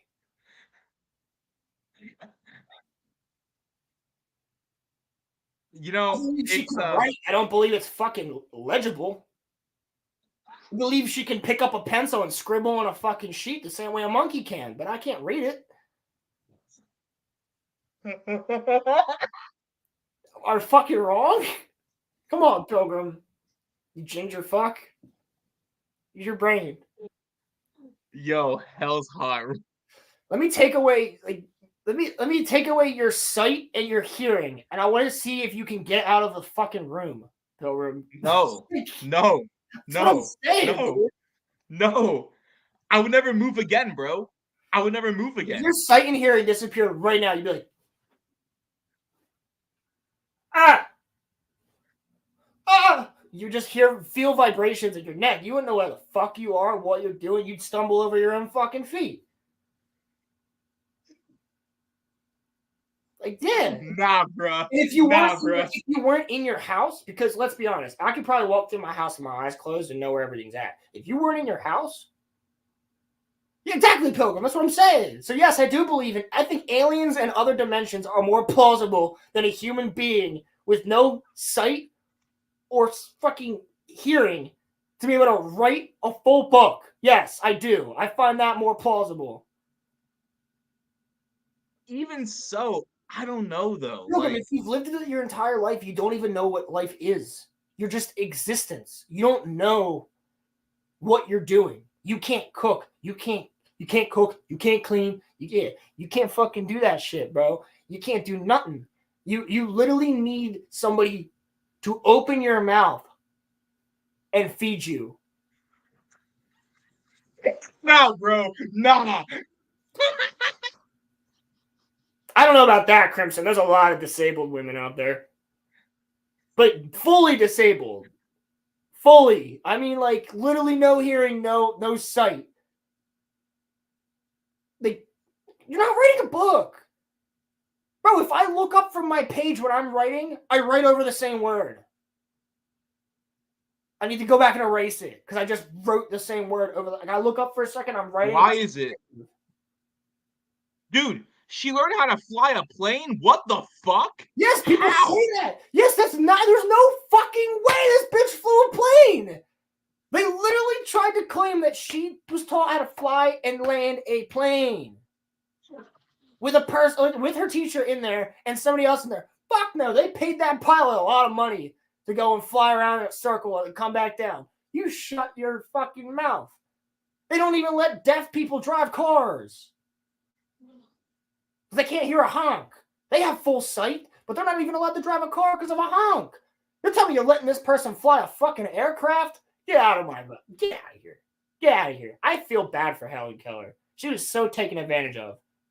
Same, yeah, same. She should have been pampered and taken care of for her whole life, and she was turned into a. We're not making fun of her. We're making fun of the fact that people said that she did all of this shit that she clearly didn't do.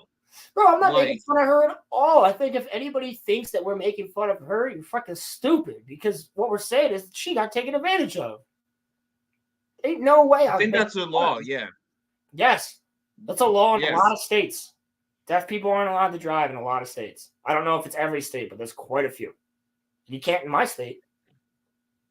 If you're deaf, you can't drive.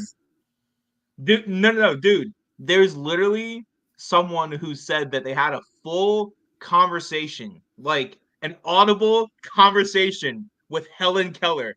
And I'm like, how is that possible? How would she hear you speaking to her? Either her parents were lying or that person's just making shit up. That's like the only way. They were though, because they're making money on TV all the time. We're not making fun of her. No, man, listen. Listen. Oh no, I can make fun of her, but I don't want YouTube to get mad at Roman. I can definitely make fun of her. I'm saying I feel bad for her though. You know what she needs, Roman? You know what Helen Keller really needed back in the day? She needed a Dune popcorn bucket. That's what she really needed. She needed the That would have given her sight and hearing. Yeah, she has something to stick her hand in. Oh fuck! I almost came up with a bad joke. I don't know if I want to say it. I don't know if I want to say it. I don't know if I want to say it. Before I go, let's just talk about the Hassan Piker clip. She must have talked about that. Nothing else to do. You can't see, you can't hear. Might as well just masturbate all the time. How would she know where to go? She How has to would know she know where. how to do it? She had to touch it one time and go, "Ooh, what's that do?" She wasn't thinking that. She wasn't thinking that because she didn't know words. Eh.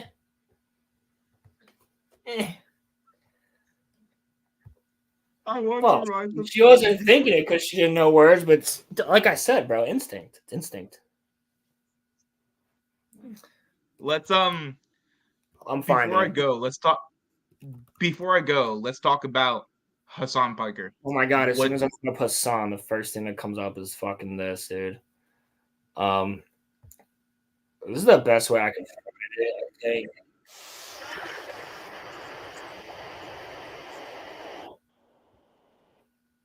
I mean, I don't want to fucking go to his channel. Fucking you dumb bitch. Isn't Hassan the guy who said that like 9/11 should have happened? That's Yeah, him, he's right? the guy that used to be on Ethan Klein's channel and then made Ethan Klein almost fucking. Even though I'm not a fan of Ethan anymore, he had his fans all attack Ethan to the point where Ethan deleted his account and almost killed himself. I made a video recently about Hassan's cousin, Cenk Uygur, because Cenk Uygur No, it's is his uncle. fucking running for It's his uncle. huh? It's his uncle. Oh. And Cenk is also the guy who says that bestiality should be illegal. Oh, I should not have fucking said that. He did say that though. He Cenk's did. running for. Did you see that Cenk is running for president? You I can't. told you that, right? It can't be possible. He's fighting it in the Supreme Court currently. God. He's a fucking retard. He's the guy who, like, he literally said that shit should be illegal. He actually fucking said that. I know, dude. As long Also, it's as long funny. as the animal isn't harmed, like, what the fuck is wrong with you, dude? Like, he still has a fucking channel and a platform after saying such a fucking disgustingly horrible thing. Like, that is so fucking grotesque. That is He's like a presidential candidate, bro. He's a presidential candidate. He's a presidential candidate. If you vote for him, you should be fucking castrated. Well, it's a good thing that he's not going to be on the Pennsylvania ballot, I don't think. God, dude. If you vote for that fucker, you should be castrated. Vosh is the guy who had lollies on his laptop. No, Vosh had lollies. Yeah, of course you do, Pilgrim, you fucker. And I fucked with Vosh too until I saw that. Yeah, I was like, yeah, nah, bro. No, I'm out. He's a fucking child predator. If you are a fan of lollies, you're no different than a fucking pedophile to me. Sorry. Yeah, nah, bro. No. Yeah, no. You're no different than a pedophile. They are literally children. They are literally anime children.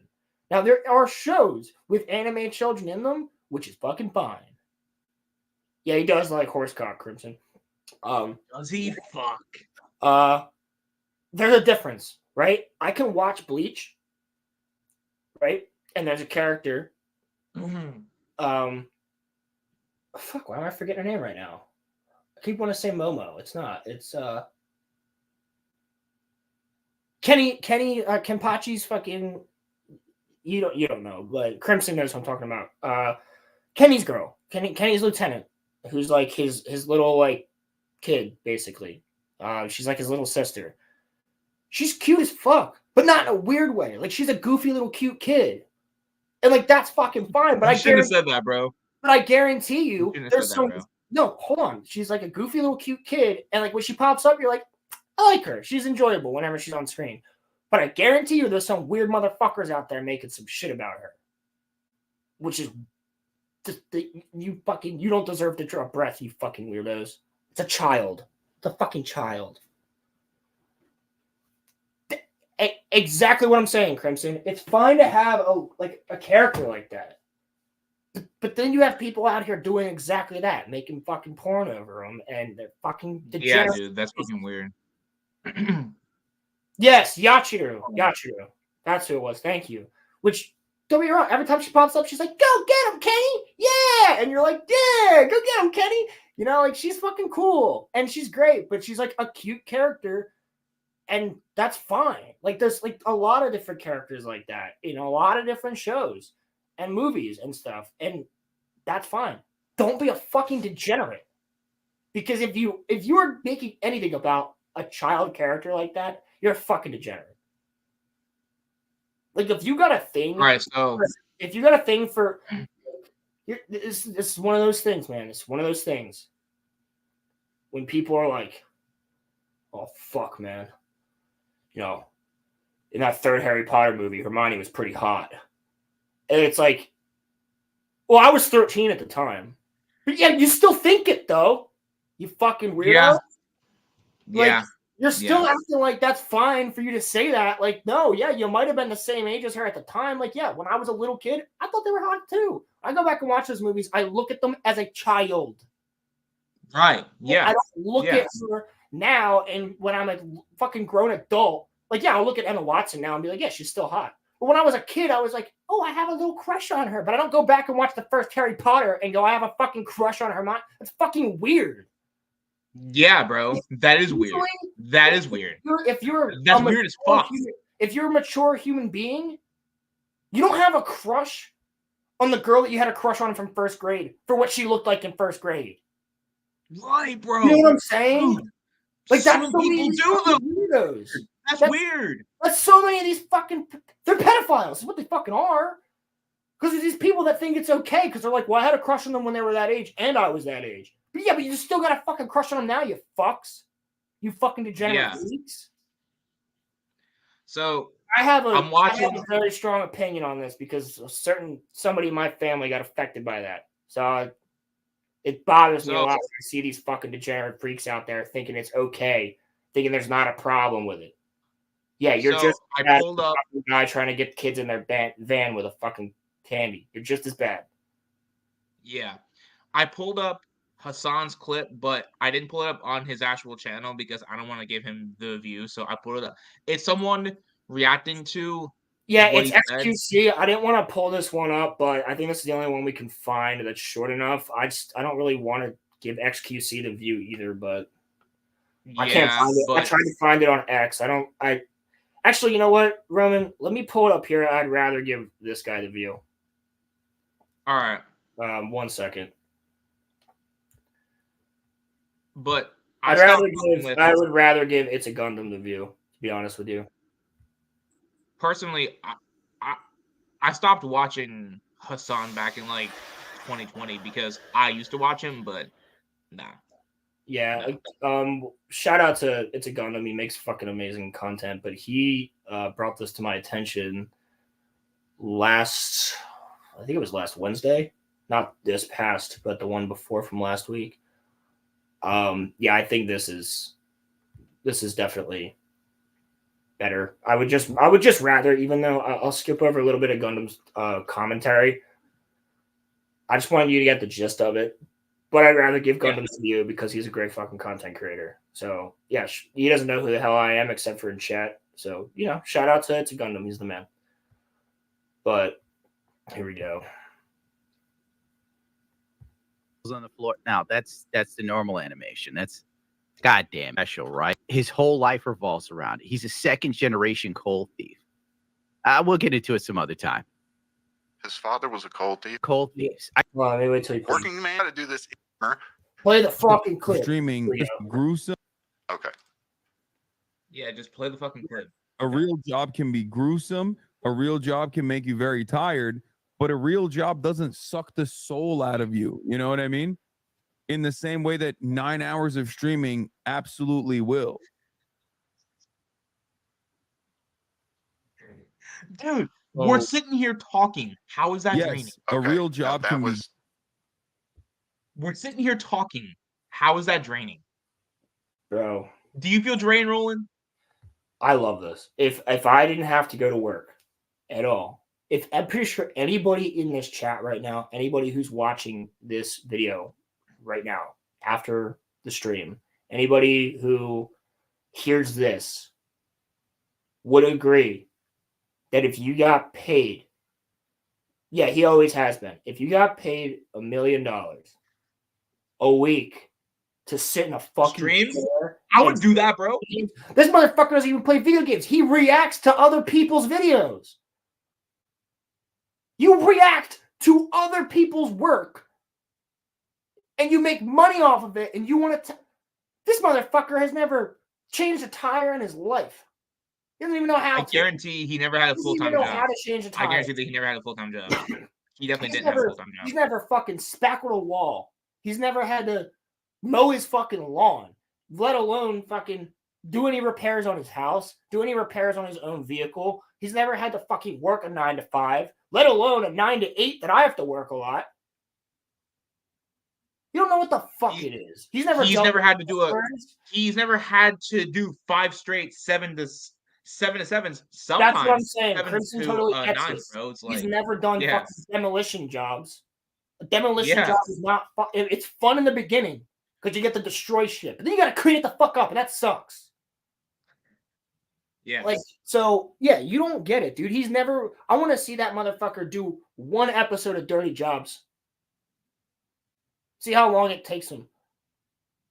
I want to see him do an episode of Survival. See how long it takes him out in the middle of the woods with a fucking, not even with fucking Bear Grylls, because he's like Bear Grylls, he's fucking fake now.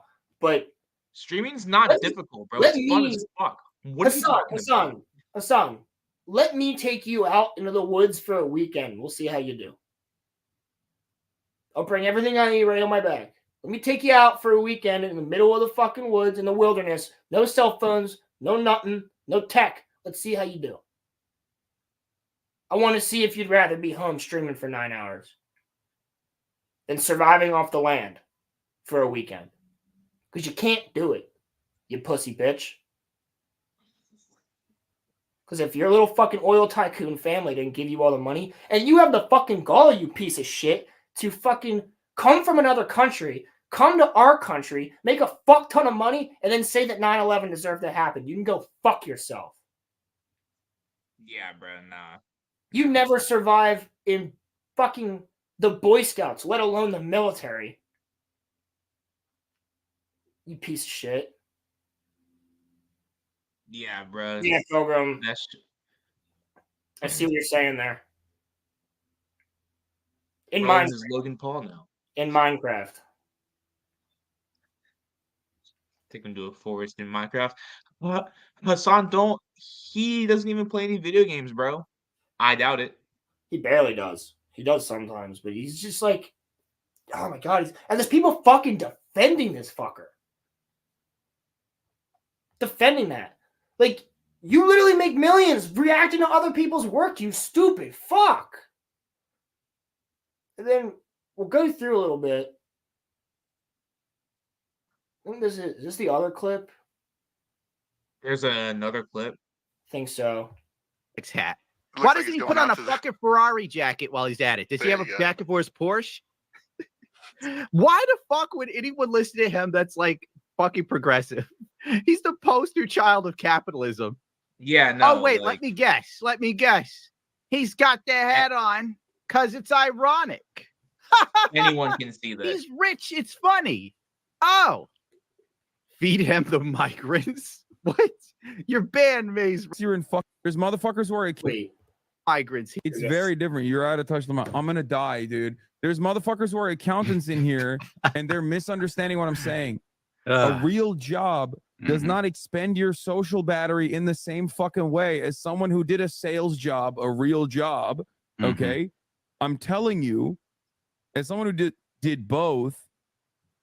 I love you, Haas. 9 hours of constant performance and people pleasing taps you out from So did he just admit that everything he does is people pleasing just now? It's literally 9 hours of people pleasing in his own fans. He literally just said that. So he's fake as fuck. He just admitted to being fake as fuck. You're doing 9 hours of pleasing people. Dude. 9 hours of literally lying. What the fuck? What the fuck? Exactly, Crimson. This guy, I don't want to like play too much of Gundam talking because I want you guys to actually like go check him out. But let me see if I can continue to where Hassan Didn't even catch that shit. Things that make times really has enough rage. Yeah, problem for you, but he doesn't see it. I am a sexual degenerate. Yeah, Ugh, I fucking hate my life. I hate this job. I don't. It's blame burnt out. I think that's basically it. But Yeah. the Gundam. Basically, there was other streamers like Aswin Gold and a few others that came out and like defended him. They also came after. I think it was over this. They went after Melanie Mack, who a lot of you probably know from old GameStop Direct. She used to be one of the hosts on the GameStop show. That used to be on all the time. She's great creator. She's on a lot of stuff. Really good person.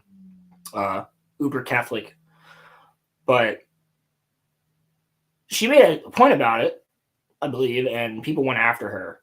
Which I just think is ridiculous. People go after her all the time. I mean, she unapologetically will say the F slur just to fuck with people, which I think is hilarious. Like she'll just comment it on people's Twitter, and they get so mad. It's fucking hilarious.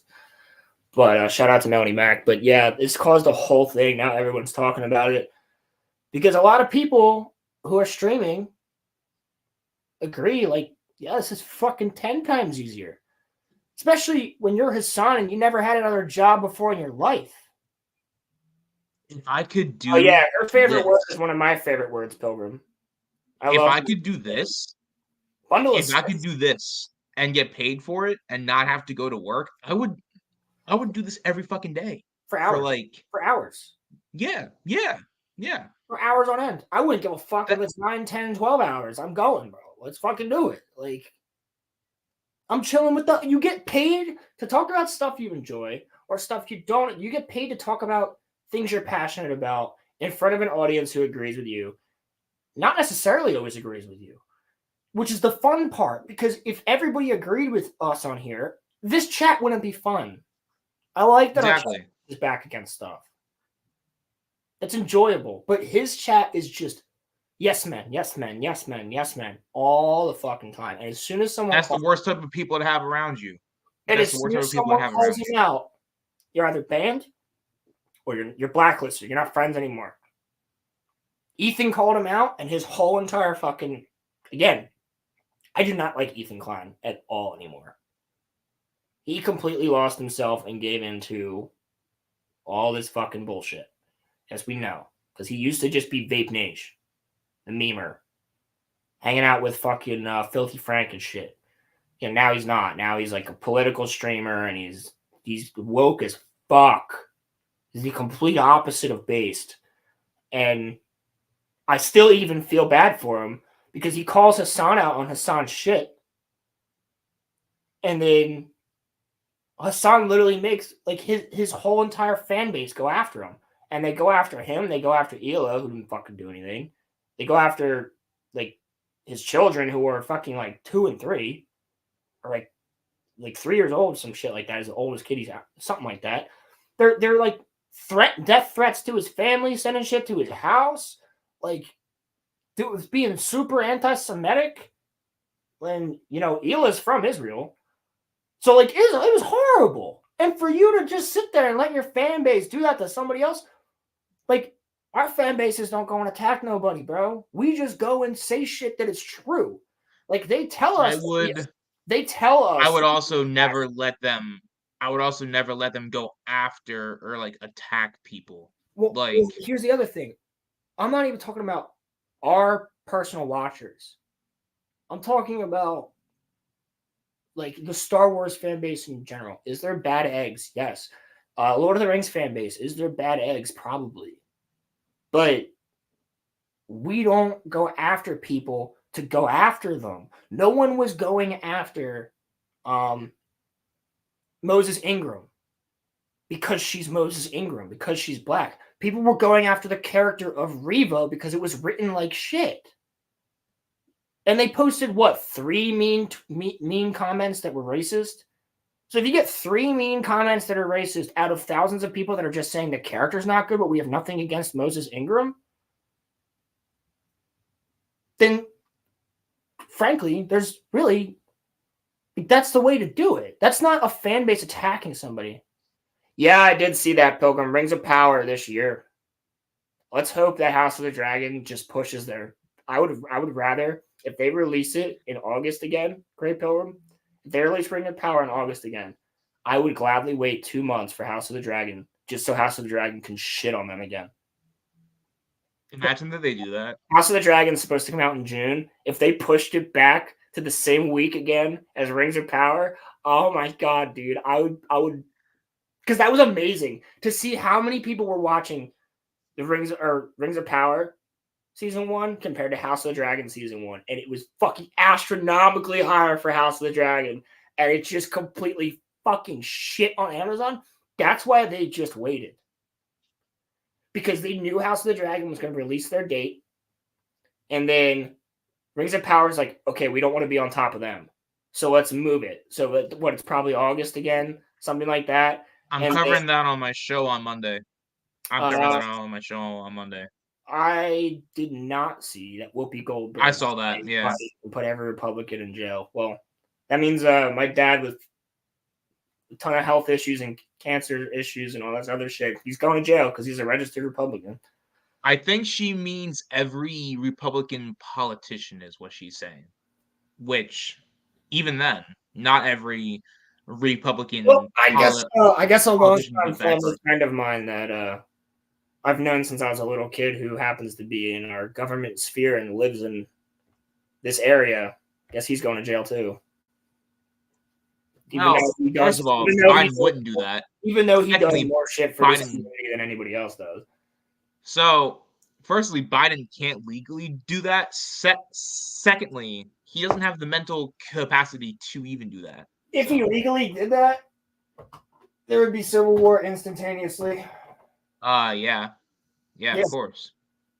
Yeah, of course. But I'm saying Biden can't. No, Crimson, that is instantaneously a dictatorship. Yeah. What did Hitler do? What does fucking Putin do? What does Kim Jong-un do? They kill or put everybody in jail that disagrees with them. All right, there's a fucking interloper in my room again. Need 1 second. I'll be back in just a second. Turn my camera off. Fucking insect.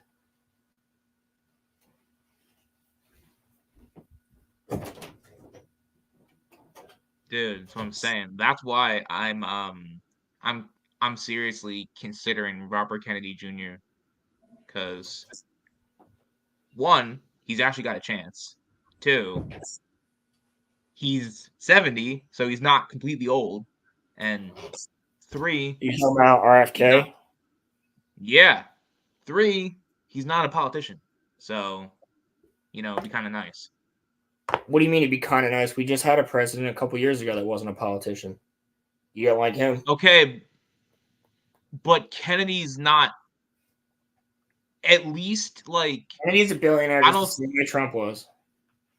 I don't think he's fully deep into the system like how Trump was, though. Because Trump was friends with the Clintons. Trump was friends with the Obamas. Trump was friends with the Bidens.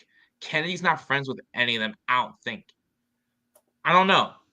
I have to do more research on it. But I would rather someone who's not, connected to, the system. They're not even giving him... he's not being given Secret Service protection. Who? Which has never happened for a presidential candidate before. What, Robert Kennedy? Yeah, nah. He's not even being... You don't get it until after. I'm pretty sure that presidential candidates have Secret Service around them. I'm pretty sure. Princeton, I don't disagree with that. But no, Roman, you don't get it until you hit presidency. Then you and all your family get it for the rest of your lives. Because you have state secrets. Well, boys, Roland, you can keep the stream going, but I gotta get ready for work. So All righty, buddy. Well, I guess I'll see if there's anything else anybody has to say. Anything else we want to talk about? We'll keep going. Just for a little bit. I'll keep it going for a bit. And next week, Roland's got power now. Yes. Y'all, I'll leave it in his hands. I will see you all next time. Peace. See you next week. Later, y'all. Talk to you later, buddy. Now I have unlimited power. What's up, guys? So yeah, I think he is anti-gun, Pilgrim. So I actually had the pleasure of hanging out with one of his social media managers, which is really interesting because I didn't even expect that. It's just a friend of a friend, and we went to his house, and we ended up talking, and he really wants to get into podcasts, and he's a few years my senior. Now he's 30. He's a really, really, really good guy, and he was like, yeah, I run the part of the social media for RFK Jr., and I was like, no fucking shit, really? And we got to talking about it. I got his number and everything, and I think he wants to come on to our show at some point and do an interview. So I think that would be really interesting. That would be a great topic for that day. Just get him on, pick his brain for a little bit, see what he knows that we don't know about RFK, and how he personally knows him. So I think that would be pretty cool. And other than that, I mean, yeah, I'm just going to keep this going for a little bit. Keep talking to you guys. Keep enjoying the time. I got nowhere to be. Not until later when I'm seeing Dune 2, baby. I'll turn the camera back on in a second. I'm just cleaning something up. But yeah, I think that would be really cool, Pilgrim. I agree. It'd be pretty sick because then we could actually get somebody who directly works with a presidential candidate, his opinion, which would be a lot harder for me to directly get a presidential candidate's worker with oh dude, Crimson, I'm gonna actually have things written out. Don't worry.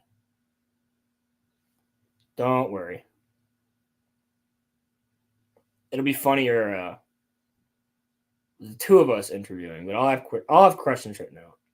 It'll be a very civil show at that point. I mean, he's a funny ass dude. I mean, him and I we had a couple beers together the other night. You know, we were hanging out, shooting the shit. I was teaching him about how to get into YouTube and podcasting because he wants to talk about different stuff.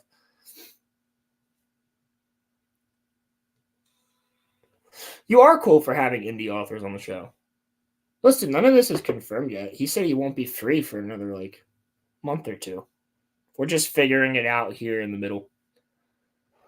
But yeah, Pilgrim, I don't know if you missed earlier when I was talking about Dune 1. A lot of it is I don't like to use the word exposition, but that's kind of what it is. Because a lot of that first part of the book is that. So that's kind of what they did interpret it very well. They skipped over a few things. The second one should be more so like your Two Towers, where there's more battles and stuff going on. And then by the third one, it'd be Dune Messiah. I'd said earlier, the third one's going to have that time jump there somewhere in between.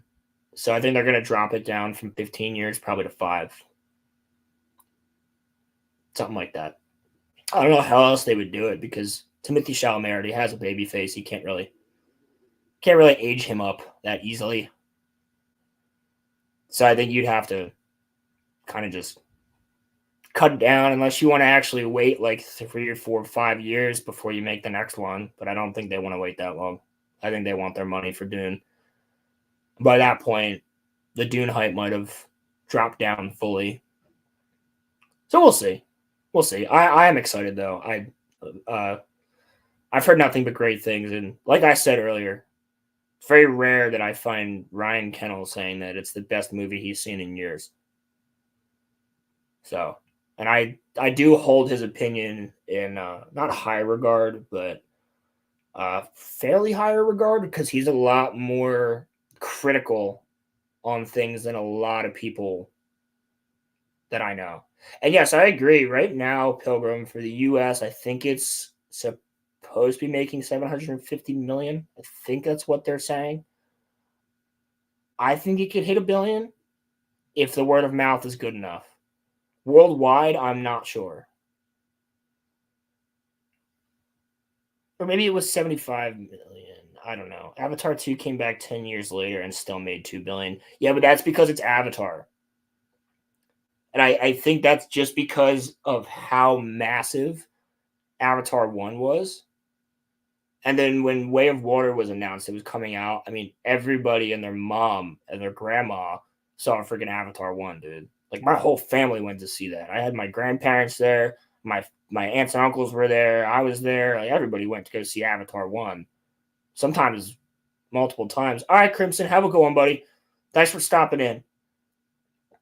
I'll talk to you tomorrow, actually. But yeah, Avatar 2, I don't think, like, a lot of people say it was better. Maybe it's because I was 9 when the first Avatar came out. I think the first one has so many better battles and a better climax. The second one has some better writing. I think the third one will determine a lot of things. After The Way of Water, we'll see how the third one goes. And if the third one has a really good trailer and stuff, just like the second one did, I can see the third one actually doing that $2 billion again. I don't see it doing more than that. Because I think unless they really get some crazy word of mouth and they really hype up this third movie, it's not going to do that crazy. Whereas Dune 1 didn't have that type of crazy freaking technological hype that Avatar had. Because Avatar was like, oh my God, this is the first time CGI has ever looked like this. This is the first time they're doing this type of 3D. This is the first time so-and-so. And then Avatar 2 had, this is the first time they're doing underwater motion capture. Excuse me. And this is the first time they're trying this type of camera work and this type of animatronics and all this different stuff. So that's true. Dune 1 also was a massive COVID release. So I did see it in theaters, but I know most of the viewership came from HBO. That's where most of the viewership came from. And it still did really well in the box office because a lot of people went back, or people just said, no, I'm going to see that in theaters. I'm going to see it in IMAX. Unfortunately, I'm not seeing Dune 2 in IMAX tonight because they're not offering it in my theater, which is fine. Sucks, but it's fine. I'm just excited to see the movie, and I heard no matter what, it looks great. The popcorn bucket meme, it did help it. It did help it. I bought it just for the meme. I went this morning to the AMC, even though I have tickets for the Regal, just to get the popcorn bucket, just for the meme. Why not? It's fucking $15. I live right down the street by an AMC. Yep. What was the Rise of Gru meme? I don't remember that one. Barbie and Oppenheimer. Barbenheimer, obviously I remember that, but I do not remember a Rise of Gru meme. You have to enlighten me. I watched like the first Despicable Me and then like the Minions movie when I was babysitting somebody. I was like the only ones I've seen. The first Despicable Me was enjoyable. I like Steve Carell's voice as him. He's a good animated character. But I think the first one was way better. You got Vector! You know, it's fucking ridiculous. It's hilarious. Hilarious. Oh, I gotta fucking turn my camera off again for a second. Give me a second, boys. And maybe ladies. If there's any ladies here. Gentle Minions meme. I do not remember the Gentle Minions meme. Oh, people showing up in suits. Yeah, I forgot that was a thing. Not just like with with Barbie, everybody wore pink. There was another meme people dressed up for, where everybody just dressed up as something. I don't remember what it was though. It wasn't Force Awakens. It wasn't Star Wars. It wasn't one of the Star Wars movies. It was something recent over the past couple of years. I don't think it was an Avengers movie either. It was like something where a ton of people dressed up, and then like, could it have been Batman? It could have been the Batman, or could have been Joker. I think it was Joker. People were dressing up as clowns going to the movie theater. I think that's what it was. That might have been it. That sounds familiar. Yeah, I mean, I think it's going to do really well. I don't know if it'll hit the billion, but I think we'll see over the next week how word of mouth does for it. No Way Home was another one. Yeah, a lot of people were dressing up for No Way Home. A lot of spiders. Miles Morales is Miles Morales, and Peter Parker is Spider-Man, by the way. Just want to reiterate the fact that Miles Morales is Miles Morales and Peter Parker is Spider-Man. There will never be another Spider-Man other than Peter Parker. He is the definitive Spider-Man. And I feel bad. I talked about this earlier with Ronan before the stream. I feel bad for Miles Morales as a character. He's never given anything. He's never given anything to do. Like, they never give him his own name, even. Like, his superhero name is his name. Like, when you have, Batman and Robin, you have Robin, who becomes Nightwing, and in another iteration is Red Hood. And the only iteration he ever takes the name of Batman in is when Bruce actually dies. I want to say it's not The Long Night. What the fuck is it called? It's something like that. And it's where Bruce dies, and I don't remember which iteration of Robin it is. Not Grant. Oh, fuck, who is it? But he doesn't want the city to think that Batman is gone, even though he knows. Oh, I don't disagree with you, Pilgrim. I liked it better than the first one, but it wasn't the best thing I've ever seen. It was fun. It would have been a lot more fun if I watched it intoxicated, though. But yeah, Batman dies at some point in I forget. Fuck, I want to say it's A Long Night, but I think that's Game of Thrones. I don't know. Fuck, what is it called? But he dies, and no one knows the Batman's dead except for a certain group of people, and what's his name? Robin. And so what Robin does is he puts on the bat suit and continues to use his training but this is the only one where Robin takes over the Batman moniker. That's what I'm saying, Pilgrim. So Batman takes over the Batman moniker, or Robin takes over the Batman moniker because he doesn't want the city to lose hope that Batman's gone forever. So he continues dressing up as Batman and going out and using his training that Bruce taught him to continue the legacy of Batman. That's completely a different fucking story than just having Miles Morales and Peter Parker in the same city and being like, wow, there's two Spider-Men. Completely different. Because Peter's there. So why not give Miles his own character name?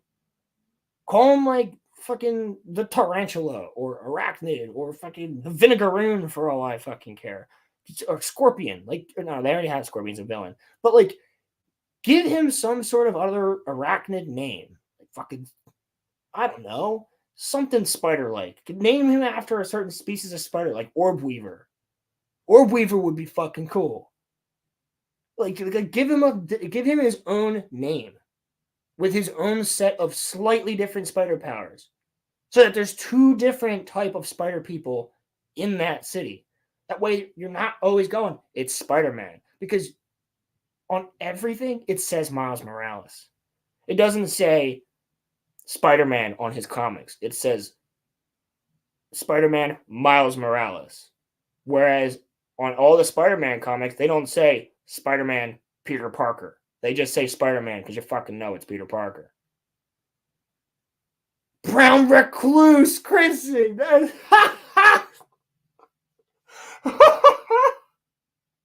Miles Morales is the Brown Recluse. Oh my god, that's fucking great. That's a gold mine right there. I wish Roman was here to hear that one. That is amazing. I'm gonna call him that from now on. He's the Miles Morales, is the Brown Recluse, and Spider-Man is Spider-Man. Peter Parker, Spider-Man, and Miles Morales is the Brown Recluse. Oh my god. That is so fucking good. I mean, you could have even named him something cool like Wolf Spider. Like, I would say if he was a chick, name him Black Widow, but we already have that. in Marvel. But come on, Brown Recluse. I mean, that's a gold mine. I don't know how no one's come up with that one before. I've never seen anyone say that one before. I don't know. That is a fucking gold mine. Spider-Man and the Brown Recluse. Exactly, Pilgrim. I'd watch it. I'd watch it. He's from the Bronx, right? Is that too far? I canceled now? Jamie? Did you pull that up? Ah, shit. See what happens when I have full control over the stream. This is what my streams are going to be like. Fucking stupid. Stupid babbling. Goobering. Talking to the chat. Enjoying the Brown Recluse. I'm going to tweet that later, I think. Peter Parker, Spider-Man, and Miles Morales is a Brown Recluse. Think that would get me canceled? Probably, right? Twitter would probably get mad at me, doesn't he? Yeah, now he's got like the Venom shock thing. Oh, speaking of which, I can show you guys a funny clip. It's another clip from Gundam. From that same stream, actually. By Kyle. I actually was cracking the fuck up watching this earlier. I think it's a pretty funny little song. So what he does here, instead of he basically explains that, I mean, Kyle is is Jamaican, but his avatar is like white. But yeah, it's like a VTuber, John.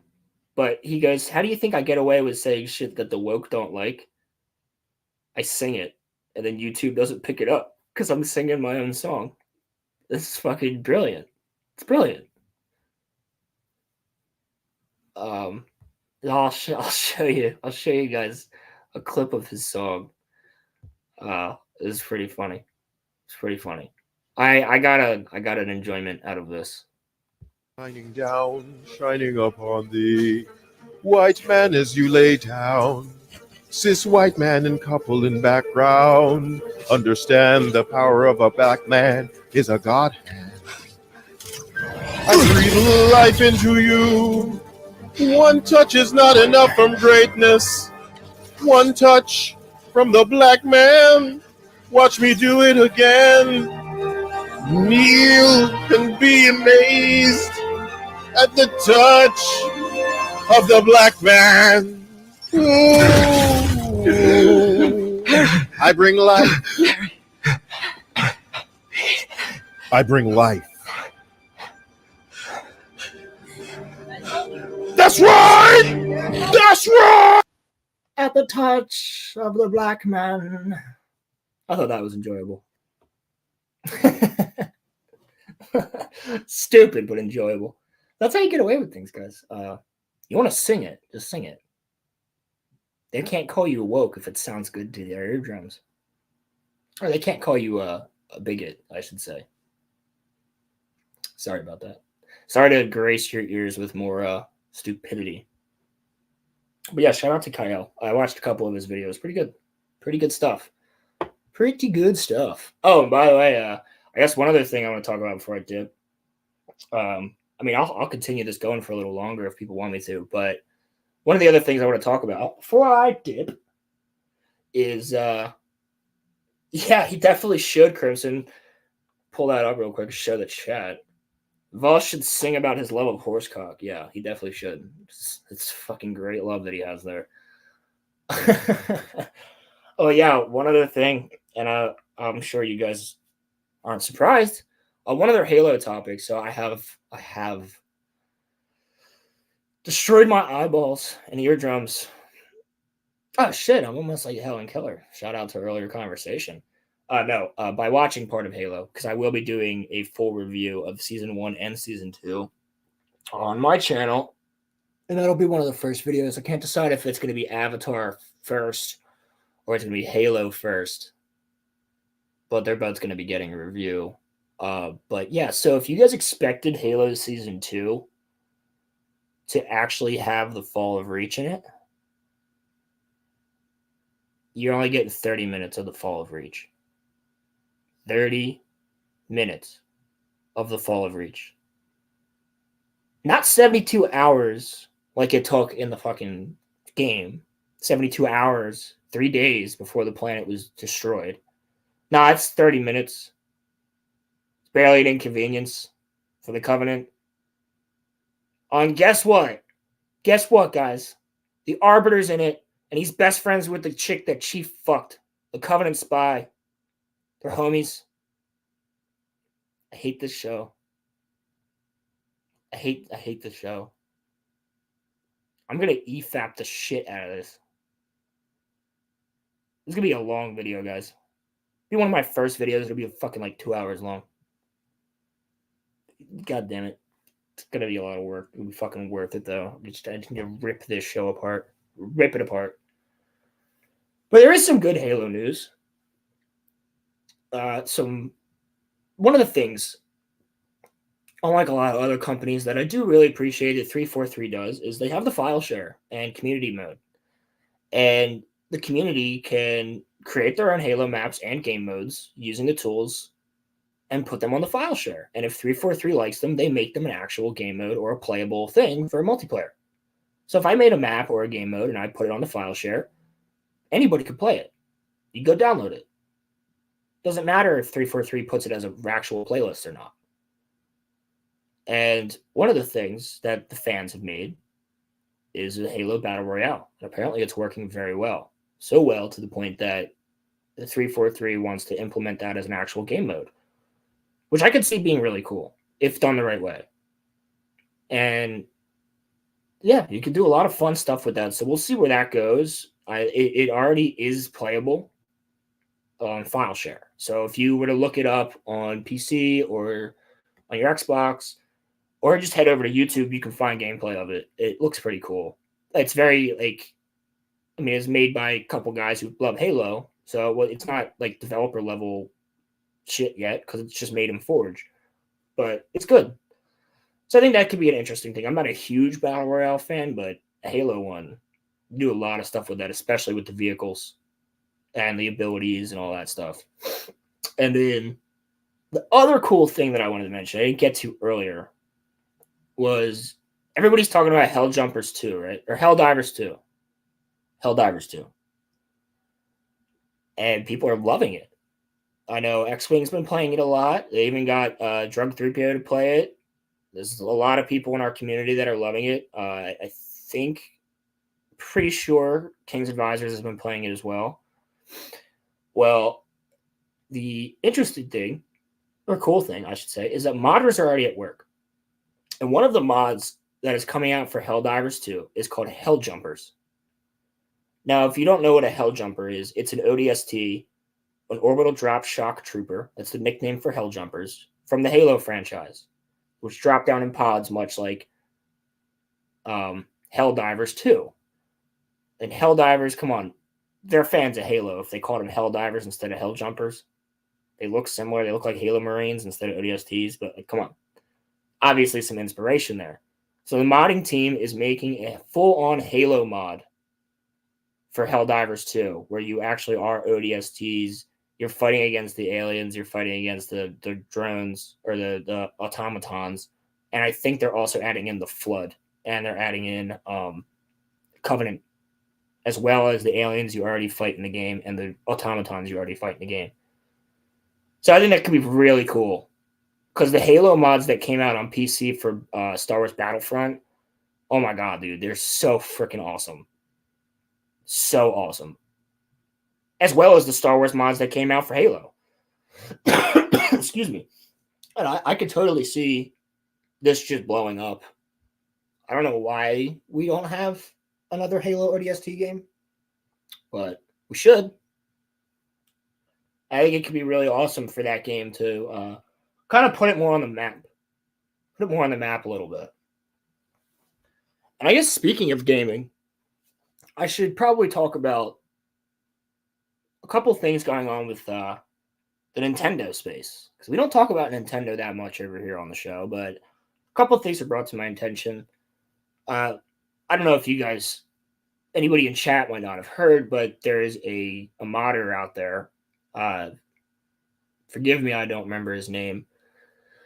But he was creating an emulator for Nintendo Switch that allowed you to play old Nintendo games on there, I believe. And you could download, like, basically the whole Nintendo stock onto your Switch. Well, Nintendo didn't like that very much, and he's facing a lot of years in prison now because they sued. Now, they didn't care about Power Worlds. Power Worlds has been in development for years now, about 3 years now. And now it's in beta, it's out. Everybody's loving it. It's basically a Pokemon survival game, but it's not Pokemon, it's pals. And they're completely different, but some of them look very similar. And, Nintendo doesn't seem to give a shit. However, there's now a modder facing another lawsuit because he modded Pokemon into the game. So basically, he created skins for all of the pals as actual Pokemon. And just because this guy did it as a passion project, he's not making money off of it, to my knowledge. Nintendo does not like that. So now he's got a lawsuit, and he might be facing prison time. So the moral of the story is, don't fuck with Nintendo.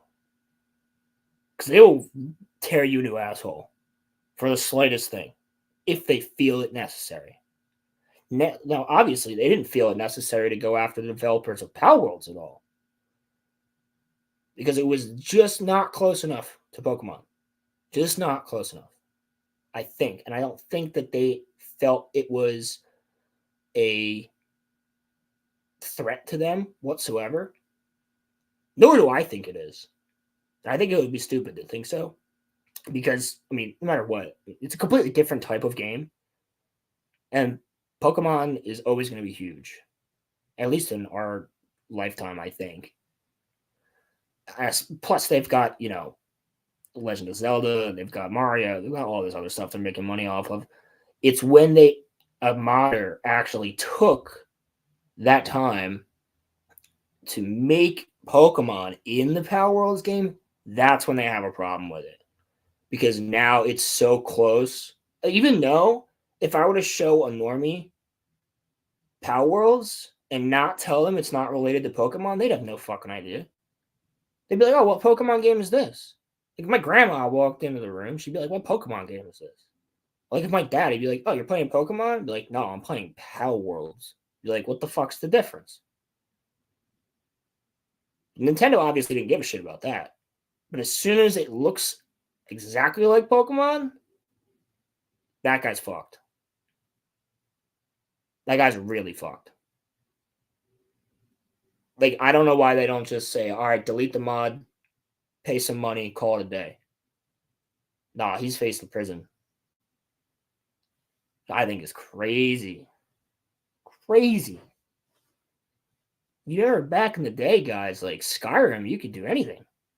You had mods for Lord of the Rings, Star Wars, Halo, Pokemon, Final Fantasy, freaking Randy Savage as a dragon. Like, people were making everything. No one cared. You could make Skyrim a completely different game. You could make Skyrim Fallout and never pay for Fallout. But you can make Skyrim Fallout if you wanted to. No one ever got arrested. No one ever got in trouble. There was never any lawsuits by Bethesda, to their credit. But Nintendo, man, they will bring that hammer down on you. They will bring that hammer down on you harder than fucking the God of Thunder himself. You better be ready when they do, because I wouldn't fuck with Nintendo, man. Just to be smart. I would never make a mod or an emulator for any of their games and put my name to it. Ever. If I did it, I would make some random ass account, drop it, and instantly delete the account. It all ties to it. Because they will find you and they will fuck you up, man. Legally. They will find a way. Nintendo is they're a scary company when they want to be. For any modder out there, they're a terrifying company. Because, like, even fucking Disney won't do that. You can mod the shit out of Star Wars Battlefront And like Disney and DICE don't give a fuck. EA doesn't give a fuck. They let people do it all the time. You mod the shit out of Halo. You can mod the shit out of Call of Duty. Like, well, you can't really mod Call of Duty anymore. You used to be able to. And on PC and stuff, but no one cared. Like, imagine those, like the zombies mods back in the day. I mean, nowadays it makes me feel like you couldn't even make a Pokemon character in Gmod.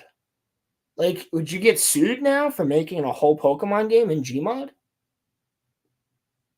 Would they sue you? I mean, we wouldn't even have certain games today without Gmod. Because some of those games became like real games, like TF2. Right? TF2 was a Gmod game originally. CSGO. All that stuff was made with Gmod. And you can't do anything. Like, I mean, that's the real backbone of gaming is the modders.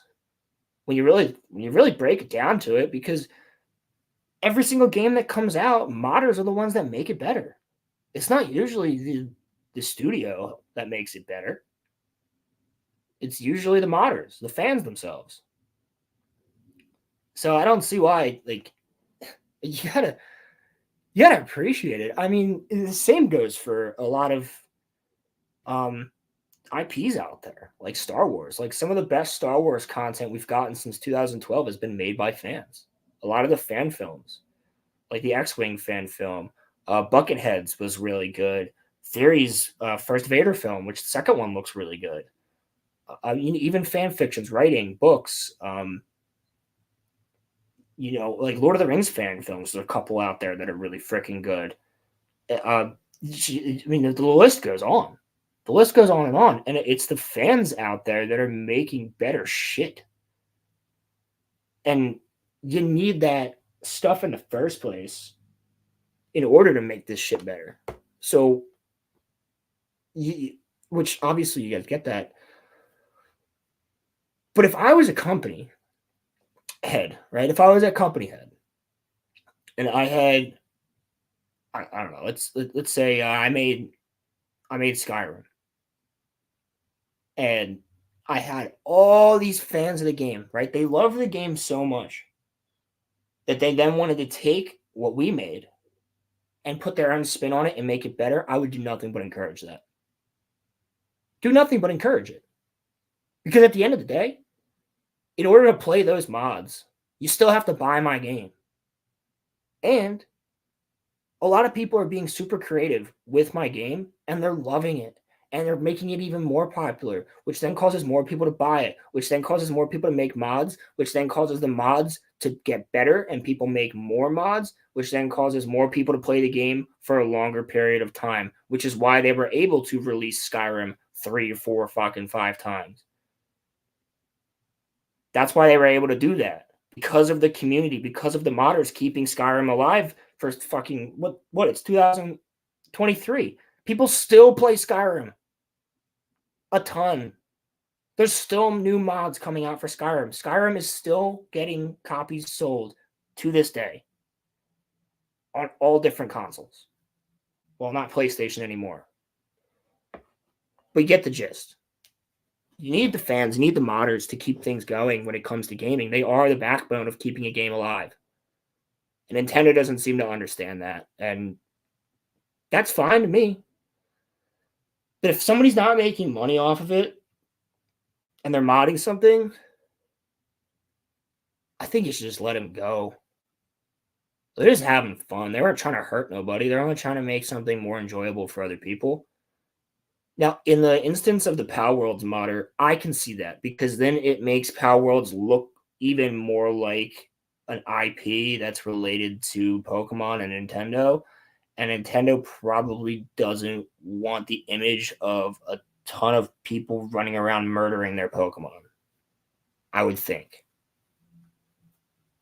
One would assume. So that I can understand, but you don't gotta fucking make the guy almost face jail time for it. Like I said, fine him and call it a day. Have him delete the mod and fine him like $1,000 or $2,000, whatever. But it's some fucking young dude. You know, it's some guy like in his 20s who just fucking made a mod. So I don't get it. I mean, I get it, but I think it's stupid. There's my point. I think it's stupid. I don't think there's any need for them to be threatening somebody with jail time for making a mod. I don't think I'd ever once in my life have expected to live in a world where somebody makes a mod for a video game that they're not making money off of and they're facing jail time. That's wild. Is that truly Clown World, guys? I mean, I know we're in it, but like, is that truly it? Seems like part of it. Seems like we're pretty fucking close to that. I mean, that's basically you're getting fined for art. I mean, yeah, it's somebody else's creation. There is copyright involved, trademark involved. But again, you're just not making money off of it. And to me, that's the same thing as making a fan film. Right? Like if I'm like Theory's making Vader Episode 2, not monetizing it, all his own money, all his own work, all his own time, just using a Star Wars character. Disney doesn't even give a shit about that. But Nintendo cares that a guy put Pokemon into a game. A game that a lot of people already think is a Pokemon game, to be honest with you. But it's not making money off of it. It's art. It's just artistic. I must say autistic. It's just artistic. So the more this goes, like, are we going to get to the point where I can, paint a picture of Vader, but I have to give Disney some money when I sell it? What do you mean, Pilgrim? What's going on? Just me. I'm continuing the show. And have a good little conversation here. It's my first solo stream, actually, guys, technically. Technically speaking.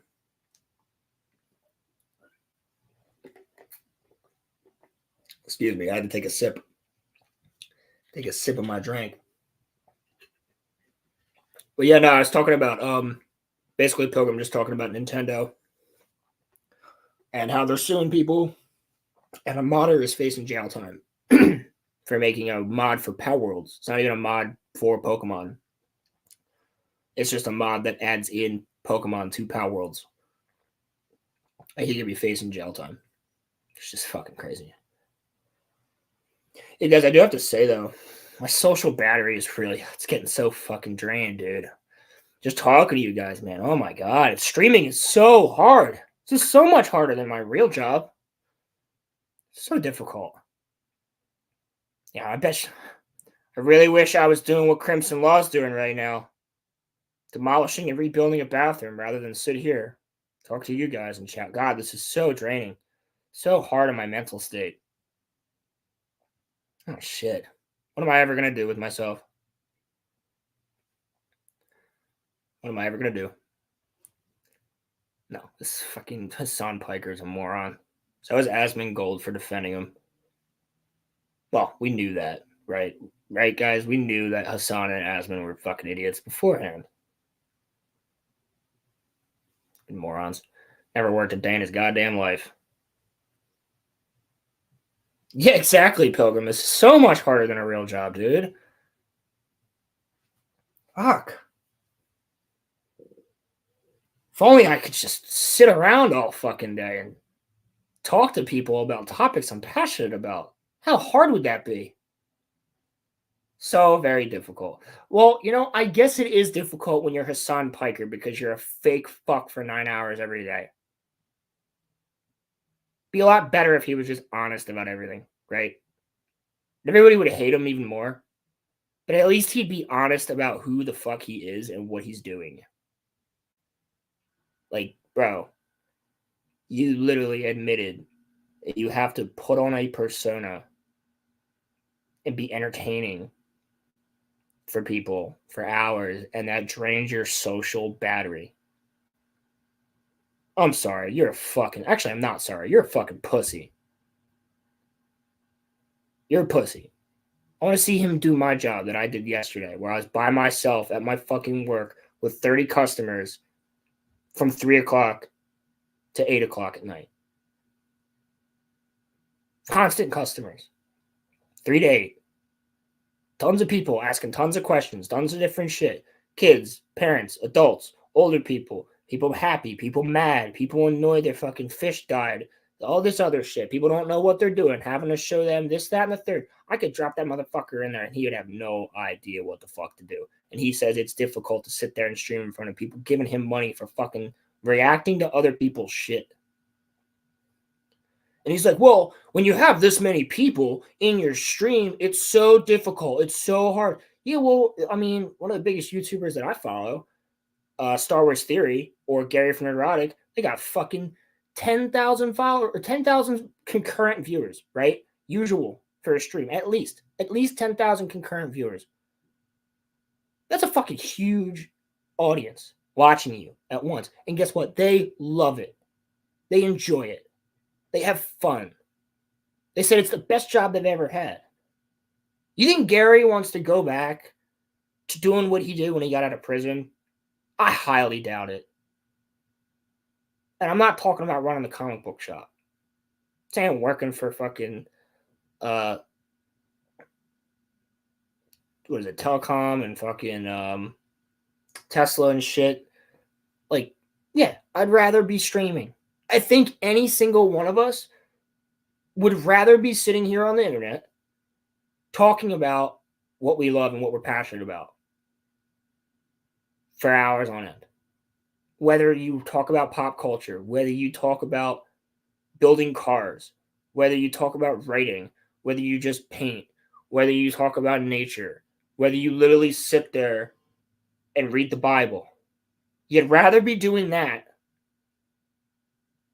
than working your 9 to 5. Or like I said, in my case, a 9 to 8 twice a week. 9 to 5 the other days.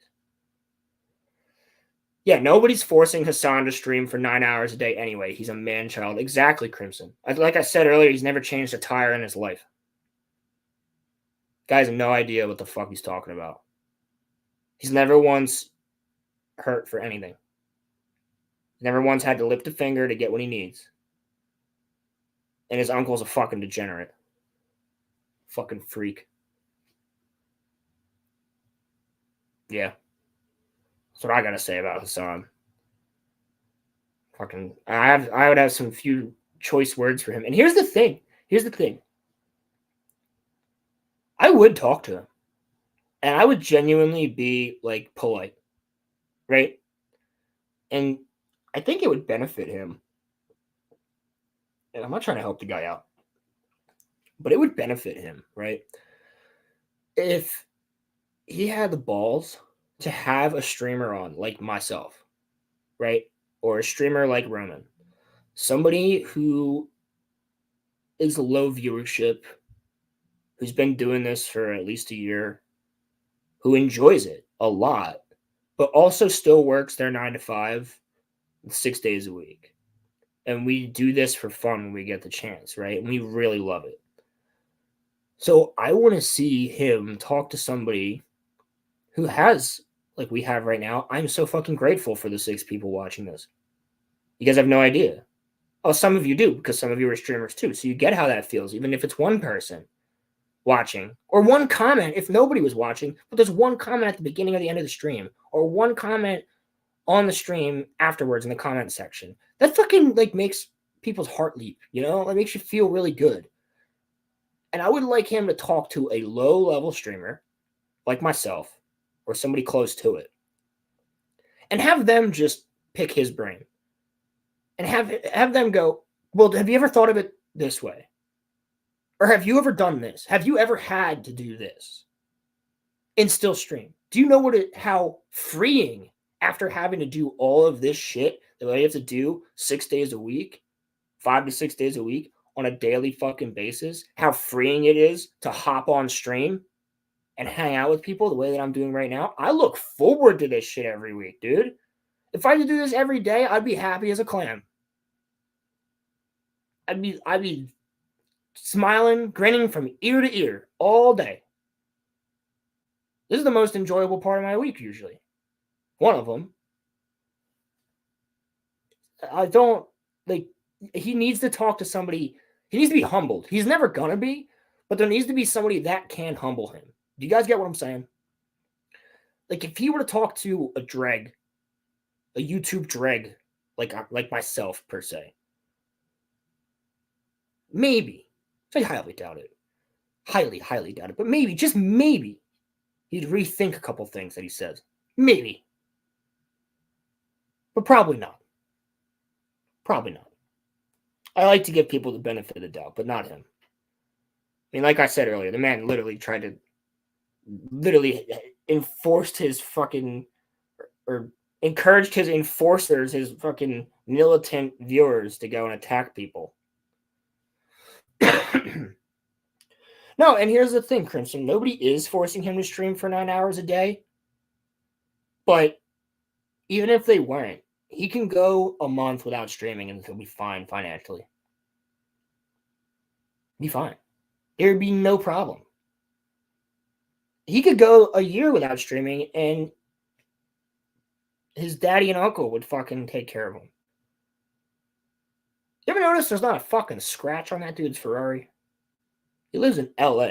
Ain't no fucking scratch on it. That means that motherfucker is valeting everything. He's got security standing around his car all night while he takes his little fucking beauty sleep. Fuck boy. Talking to me about hardship. What hardship has he ever gone through? Losing some subs?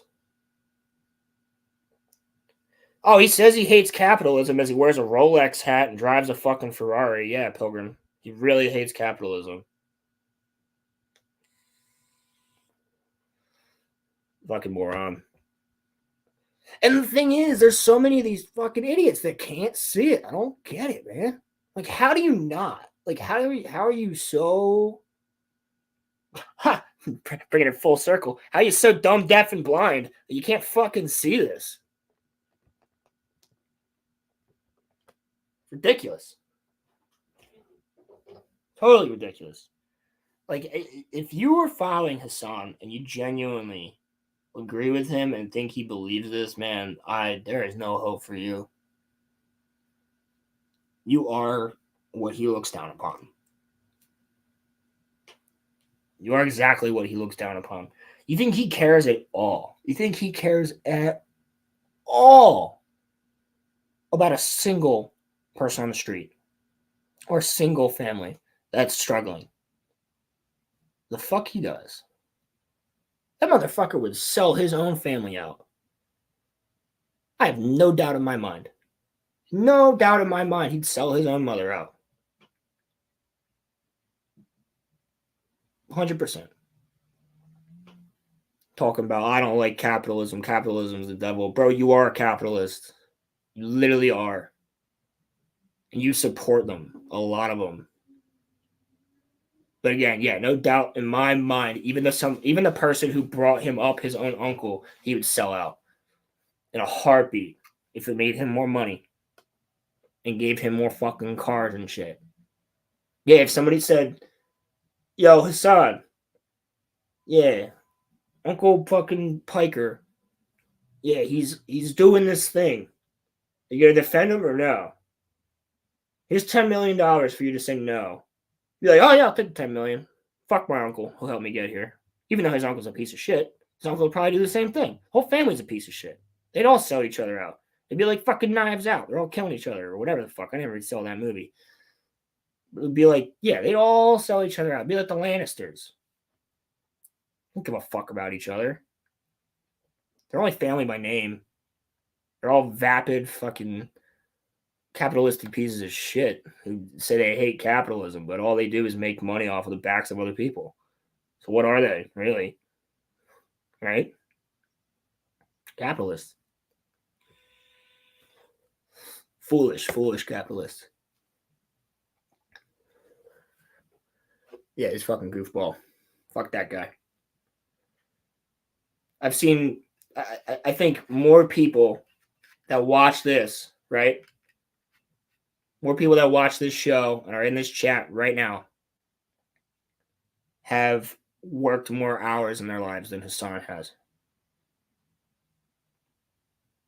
I don't think there's much disagreement there. The foolish man. Not even a man. He's a fucking... Not even a man. Not even a man. But I'm tired of talking about a rich fucking millionaire who wants to talk shit and act like he's the one who deserves some sort of help. Because you know what? Today's going to be a positive day. Today's going to be a really positive day. Dune 2 is coming out. It's my dog's birthday. She just turned 11. 11-year-old little pupper. So, I'm staying positive. You know what? After Dune tonight, I'll come home and I'll play myself some fucking Pal Worlds with the homies. Enjoy some time. And chill, because I got work all weekend. Today's my only day off. I'm pretty sure I go back. I think I start on Monday again, too. I don't even think I have Mondays off. We'll see. We'll see. But yeah, we'll see when the stream is next week. Right now, we have to play it by ear, kind of, because Roman's school and my work schedule. But like I said earlier, we will do it every single week, no matter what. Fuck, even if it's 12 o'clock at night. There'll still be a RoloRome cast weekly. Regardless. Even if it's a 30-minute stream, we'll still do one. Even if I have to do it by myself or Roman has to do it by himself, we'll make it work. We don't like to do that, but if we have to, we will. So I'm trying to think. Let's see. Anything else super cool to talk about today? I finished fucking Avatar. Crimson and I talked about that last week. Oh. What is that? The Acolyte is set to break the rules of Star Wars. Throw me your thoughts. Mike Zero. Oh, man. Look at this. Look at this, guys. I don't know if anybody saw this morning. Our boy, the man, the myth, and the legend. Our boy, Mike fucking Zero, baby. Mike. Oh, Alex Jones is live right now. There we go. So yeah. Thanks, X-Wing. I'll give that a like real quick. They already broke the rules, stomped on them, tossed them out the window, then pee on them. Hashtag the Acolyte, just another in a long line of I don't want to make Star Wars. I want to make my Star Wars. Real fucking shit. Repost that. Let's see randomly. Where the fuck is trending? God, guys, I'm an idiot. Is it under more? Trending like usually on the side somewhere. I don't fucking know. Is that what this is? What's happening? Where is it? Raptors? Jay Easy? GameStop? Yeah, it's GameStop. Why is GameStop trending?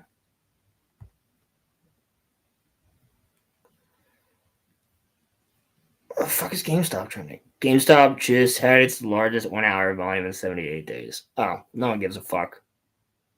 That's probably still fucking nothing compared to them. I'm gonna stop sharing that and keep talking. But yeah, that's fucking retarded. Who cares about GameStop? But yeah, thanks, Mike Zero. Star Wars is finally gonna shake everything up and change it all. You guys hear the rumor about the name of the Rey movie? Which somebody quickly came out and said isn't true, but I highly doubt it didn't come over in the writer's room of Star Wars: A New Beginning. A New Beginning. Because you guys, I can see that, right? Like, you could see Disney being so stupid. I mean, they're already stupid enough to be making a Rey movie, but let alone making a Rey movie, but naming it A New Beginning. They're like, no, it's still the title is supposed to be New Jedi Order. Still, fuck you, because you're taking that from Luke Skywalker. Second of all, A New Beginning is just another big fuck you and a finger to the fans. Making a Rey movie is a finger to the fans. And honestly, that's just a boring ass name, man. It's these names these writers come up with, like, hey guys, we just came up with this new ship for the High Republic. What are we gonna call it? Some guy in the background. Yo, let's call it the Vessel. Isn't that just another name for a ship? Yeah, but it sounds cooler, so let's call it the Vessel. Like, okay. Like, yo, guys, What's your favorite Star Wars movie that started one of the trilogies? Did you rather The Phantom Menace or A New Hope? Oh, I really like The New Hope. Let's call it A New Beginning. Oh, A New Beginning. I like that. You got that one guy there that's like, doesn't that sound like really fucking boring and not even as close? I'm like, fire him. He's a bigot. Get him out. Get him out. And that guy's not in the writer's room anymore. Nope. Nope. That guy don't exist. There's a lot of people like that, I'm sure. There's quite a few people in that space that in this writer's room that do not agree, and they're too afraid of losing their jobs. They know it'll happen if they speak up against shit. And I think we all know that too, because there hasn't been enough. Oh, another thing that I found really interesting this week. Gina Carano was on the Patrick Bet-David show for an interview. I think it was about a 3-hour interview, somebody said. I didn't get to watch the whole thing. But what's really great about that is we know the story, right? Because we've been following Gina since The Mandalorian, since probably some of us before, if you were a fan of her in Fast and Furious or a fan of her as a UFC fighter or a fan of her in Deadpool, you probably already knew the name. And we all have been following her as fans in this space. But Patrick Bet-David, he's political. He's not in the pop culture zone. He actually has proven that he knows fucking nothing almost about pop culture. But he has Gina on to talk about her pending lawsuit against Disney and her firing that the best lawyers in the world working for Elon Musk are working on. So what's interesting about this interview, and I think it's a very important thing, is while we all know the story as Star Wars fans or fans of pop culture, Patrick Bet-David's audience is mostly a political sphere, right? They're not in the space of us really that often. In fact, most of them probably find it childish or as something for kids or nerds, right? Well, here's something for me to tell you. If you know every person on a football team and you know every player, or if you know all the political people and you're super into politics, you're just as much of a nerd as every single one of us. You're just a nerd for other shit. So you're all nerds, really, at the end of the day. If you're like the best blacksmith in the fucking world and all you know is metalworking, but you think Star Wars and everything else is stupid, you're a nerd for blacksmithing, bro. This is what you are. If you're a nerd for cars, if all you do is love building cars and vehicles, you're a nerd. So I think it's great that you're getting Gina to tell this story to a lot of people from a different type of the spectrum who have never even thought about this. Never even thought of the importance of Star Wars to this many people, to these characters, the story, all that stuff, and what she went through and what's going on in pop culture. Because a lot of them don't know what's going on in pop culture. And I think this has been really important to show a lot of these people who watch his show weekly that it ain't just political, bro. It is social. It is fucking everywhere. And I do find it hilarious, too, some of the questions he asks. Like, so how involved with Star Wars is George Lucas right now? And Gina looks at him like, not at all. He doesn't even know. Because they don't have any clue because they're so far in the political space. And to expose these people to a different thing, I think is very important. Because then they're going to realize that it's not just a political thing, it's a social thing. And the social thing is the most important because social economics boils down to political economics, which then boils down to the people and all this. But the people who, if you don't have your social economics and all your social escapes and your loves and all this other stuff going well, then it just trickles down because it breaks people down to the point where they're vapid about fucking everything. They're apathetic. They don't care. And then all you have left is people arguing about government. I miss the days when people argued about who would beat one another, Vader or Palpatine, Vader or Maul.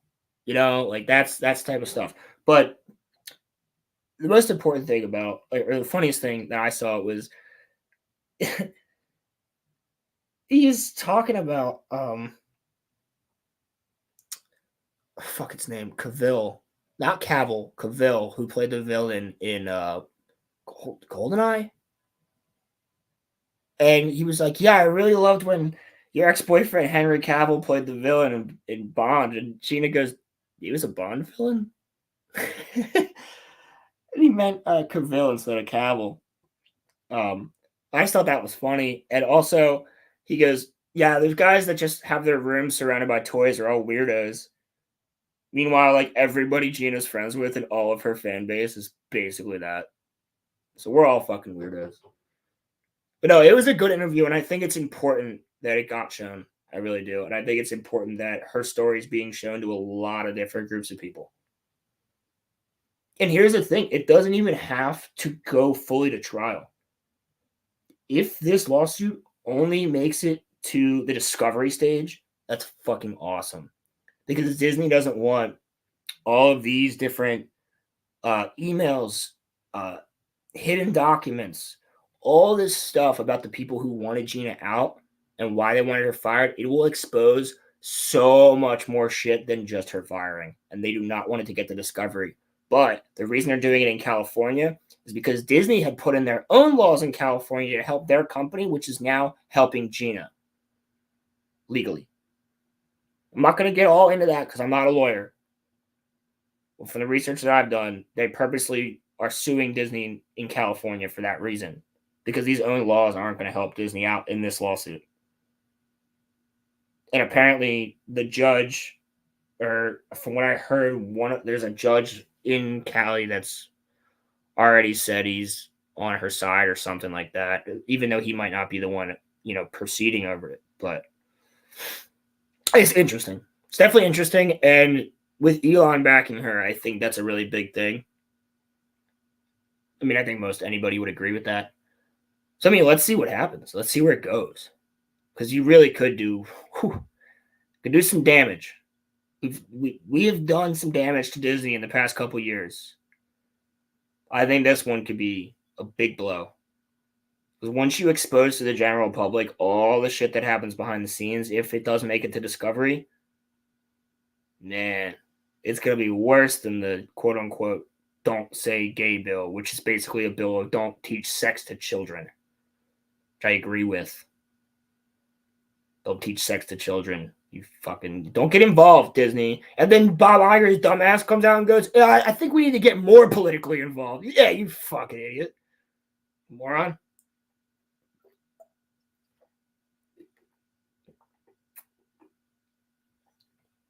Well, that's what I have to say about that.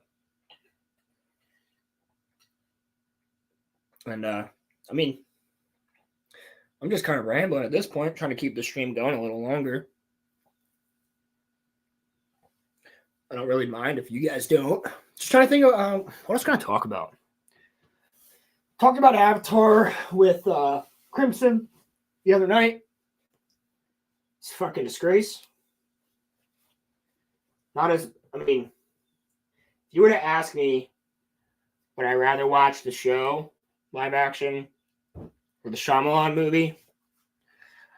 I don't really know what I would tell you, because the Shyamalan movie is shorter and terrible. The show is longer and slightly less terrible, but at least the bending and the music is good. I really couldn't pick. Because the movie, I'm boiling the entire time. The show, there is some scenes that I'm like, that's done well. That was some good acting there. That character's portrayed pretty well. But the movie, man. That movie just boils my blood the entire time. And that's why it's going to be a really interesting review for me to make.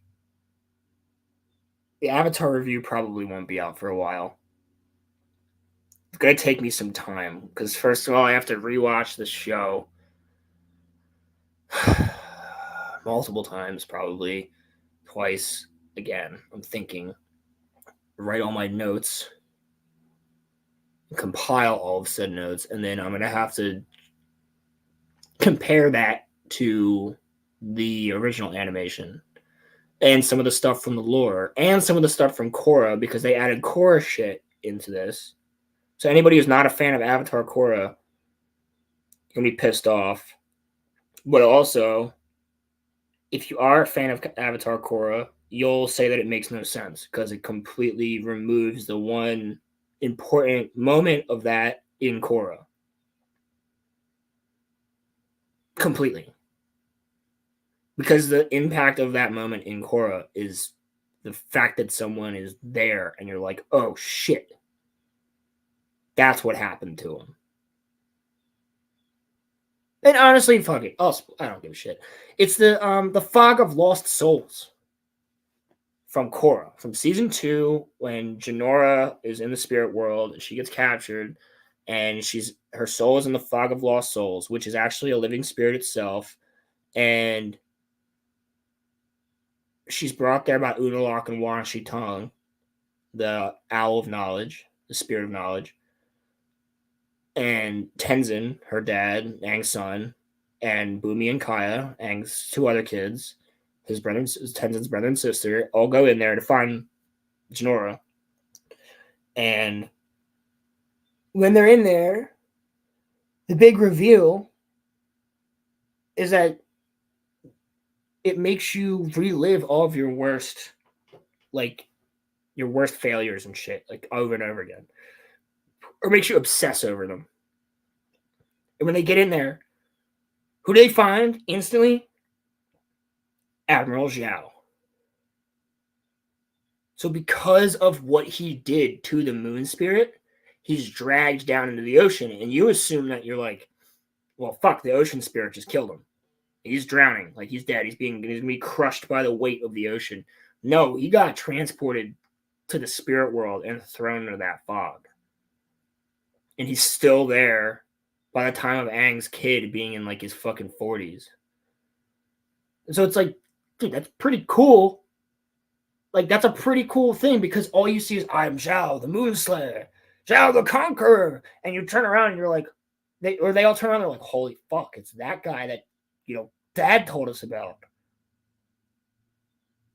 And then, it's a reveal to us because we're like, oh shit, he actually got what the fuck he deserved for fucking with the spirits. No, in this one, it's just Aang, and instead of Aang and Sokka ever getting sick in the show, and Aang getting captured by the Yu-Yan archers, no, they're just stuck in the spirit world, because when Aang meditated, they were in the same area. So therefore, their souls were trapped in there too. So what about like the fucking squirrel or bird, like the squirrel that was running by, or the bird that was flying over? Their souls don't get transported into just because you're in that spiritual area.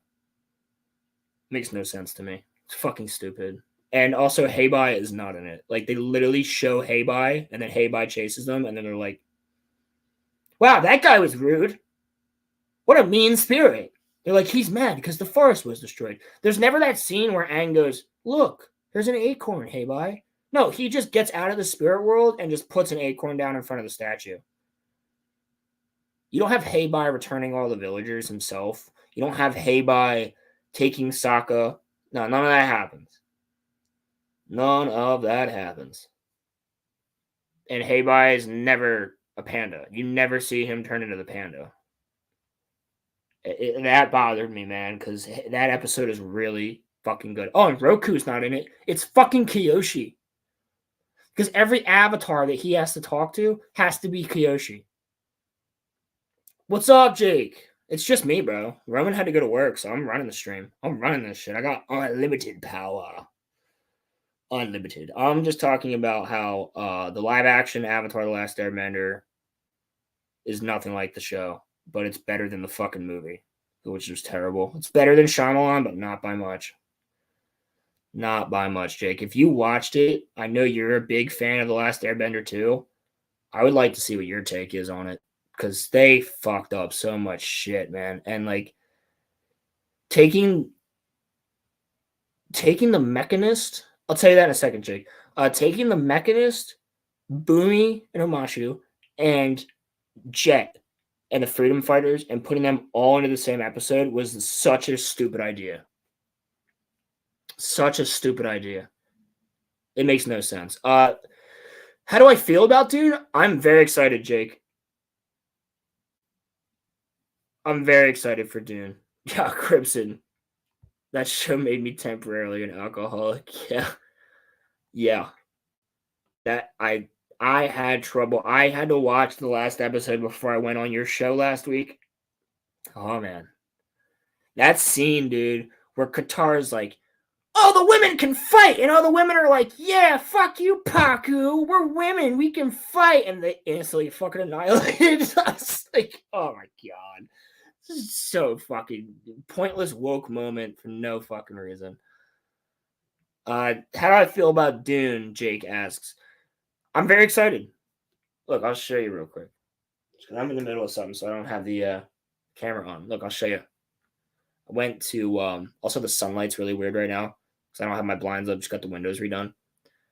So I'm going tonight to see Dune at Regal, but they don't sell something very special at Regal. They don't sell the Dune popcorn bucket that looks like a fucking fleshlight with rubber tips. So I went to AMC this morning just to buy it for the meme. Figured out what's $15 for the meme. It's worth it. Dude, the first one is really good. Dude, Jake, you gotta go to AMC. They'll just sell it to you. Go to AMC and tell me you just want to buy it. Go there and say, I just want to buy this. That's what I did. I walked in, I said, can I just get the popcorn bucket? They're like, you want any popcorn? I'm like, nah, I'm good. They're like, you sure? I'm like, yeah, I'm good. I was like, I'm just getting it for the meme. And they were like, oh, dude, all right, word. But yeah, the first Dune, I'll give you a turn. You got to clean it afterwards, though. But yeah, no, the first Dune, I really liked it. We talked about this earlier. I'm seeing the second one tonight at 6. So freaking excited. So the first Dune is basically like 2/3 of the first book. And the second one should kind of get towards the end of the second book or maybe halfway through it. Dune Messiah is going to be after that, which is fucking like the culmination of everything. But the second one should be much like, I mean, I know you haven't seen The Two Towers, Jake, but it should be much like the second Lord of the Rings movie, The Two Towers, where there's like a lot of battle, well, like political intrigue, but also a lot of battle, and more of the villains are fleshed out. Pretty much be what we should expect from this movie. A couple battles, couple flushing out of characters. I heard that is it Javier Bardem, I think. Yeah, I heard he's freaking great in this. Heard him and Batista's really good. Forget the guys playing Fade Rathlo, the bald guys in all the trailers with the white skin, with like the two swords and the. I heard he's amazing in this. Heard Batista was good. I heard Timothy Chalamet actually killed it. So yeah, I'm really excited to see this tonight. I can't wait. It'll be a fun ass movie. I think. 3 hours. 3 hours. Can't wait for my dad to fall asleep. But yeah, Jake, you gotta get the Dune popcorn bucket, bro. They actually have a Dune thermos too. It doesn't look like the sandworm, but it looks pretty dope.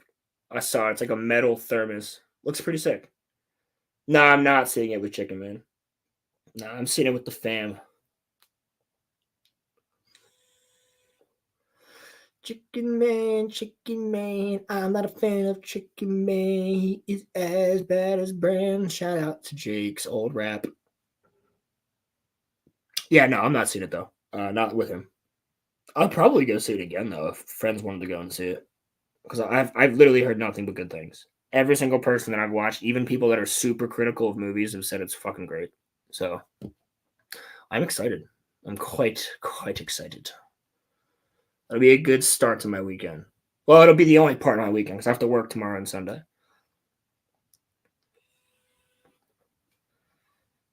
Chicken man. Yeah, no chicken tonight. Chicken will not be joining me for the Dune. For the Dunes. He could have a turn on the popcorn bucket though. Be like Blue Mountain State with the fucking what was it? What was its name? Fucking Svetlana or some shit with like the name of the pocket pussy. Like named after some like Russian girl or something.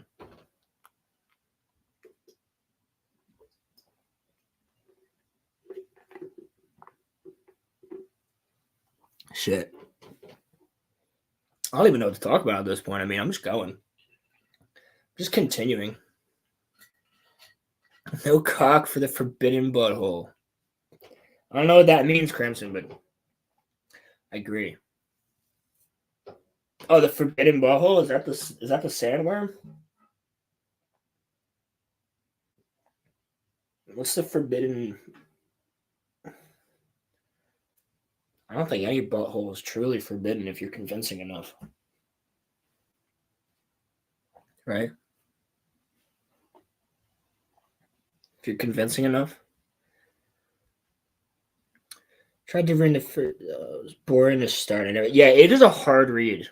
I tried to read the first Dune years ago. It was kind of boring to start. I never got past it. Yeah, Jake, it is a hard read.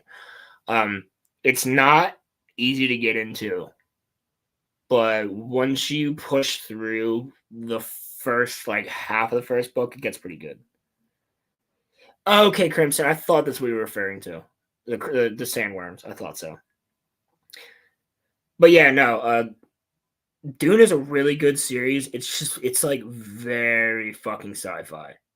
Like very sci-fi. You have to be a really big sci-fi fan to like get through it. It ain't like reading a random Star Wars EU book, even though some of them are kind of like Dune, like hard to read. Not that they're not interesting, it's a lot for some people. No, I don't blame you. I'm not saying it's like too much for you, but like sometimes it's like so much dialogue, so much information, so much shit. You're like, I just want to get to something happening, you know? So I could see that. I could totally see that. I know a lot of people that couldn't finish Dune. I only read the first one and like part of the second. I didn't read Dune Messiah, but I need to get onto that. I really need to get onto that, especially after this movie. I'm probably gonna want to read Messiah. But yeah, I know that. I know Messiah is really highly revered, but it's one of the harder ones to read. And also, Paul, it's 15 years later. So Paul's like almost completely changed as a person. Which again, I know I brought it up twice already, but they're going to have to do that time skip different. It's going to have to be like 5 years. Can't do 15. I mean, what are we going to do? Wait 15 years for Timothée Chalamet to get older? I mean, he's still going to look like a child. Babyface Timmy. Babyface Timmy. Wonder if Roman's watching right now and he's like, the fuck is Rolo doing with the channel? Should we get him banned? No, I'm kidding. I just start screaming slurs. The channel taken down. Yeah, no, good books, but definitely hard to read. And I would say the same. A lot of people can't get through I've had a lot of people tell me they had trouble reading The Fellowship of the Ring, the first Lord of the Rings book. So I would say it's very similar because Dune is like full-on hardcore sci-fi for the most part, and Lord of the Rings is like full fantasy all the way, or like historical fantasy all the way. So I could see why both of them are kind of difficult for people to get into. But I think once you really do, if you push yourself through some of those slower chapters, you just slog through it. Like some of them are really long. Like there's a couple of chapters in Lord of the Rings that I'm just like, why? But it makes sense later, you know? Like I didn't want to be reading about, I mean, I was very interested in Tom Bombadil, but I didn't want them to spend like a whole fucking chapter hanging out with him and Goldberry. Even though that ended up being important shit later on. You know? But I didn't know that when I'm reading it in 6th grade. So it's the same thing. You just got to trust the writer. Trust that they know what they're doing. I mean, the books are popular for a reason. They're just hard to read. Not like physically, obviously, but they're like a hard read to get through in the beginning. But once you're in there, you're in there. How have I been, Jake? I've been good, for the most part. I hate to bring it down in the chat. I hate to inform you guys, but yeah, my snake passed away this morning. We don't know why. I'm pretty kind of needed this stream. She's a little young, and she ate this week. She was really active yesterday. She was moving all around. This morning I woke up and she wasn't breathing. So I don't know what happened overnight. But other than that, it's kind of weird because like she passed this morning, but it's my dog's birthday at the same time. The dog's 11. I've just been working, bro. Just been working and gaming. Working on this stuff, writing the book, coming up with ideas. Book's going along well. It's not quite where I want it to be to actually start. Thanks, Jake. I appreciate that. Means a lot, buddy.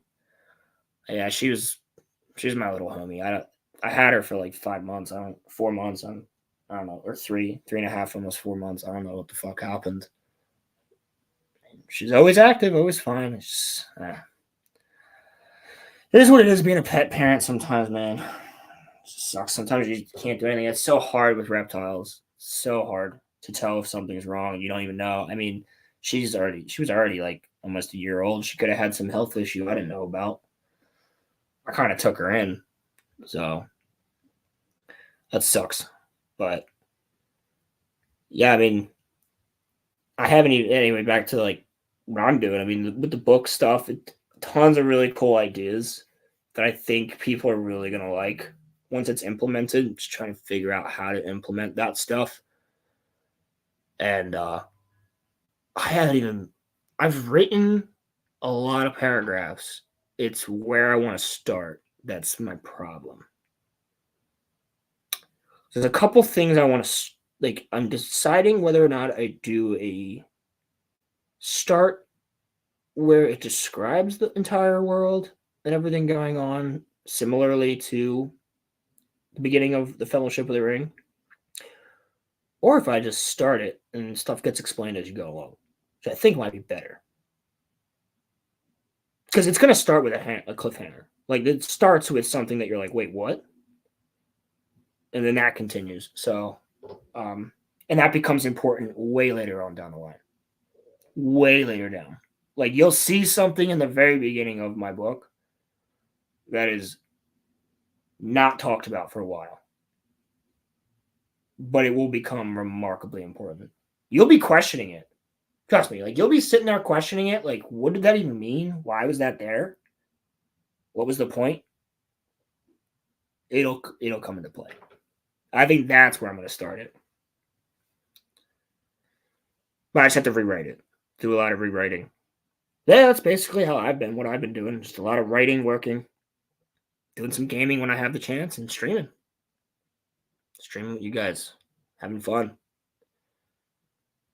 Trying to do all that stuff.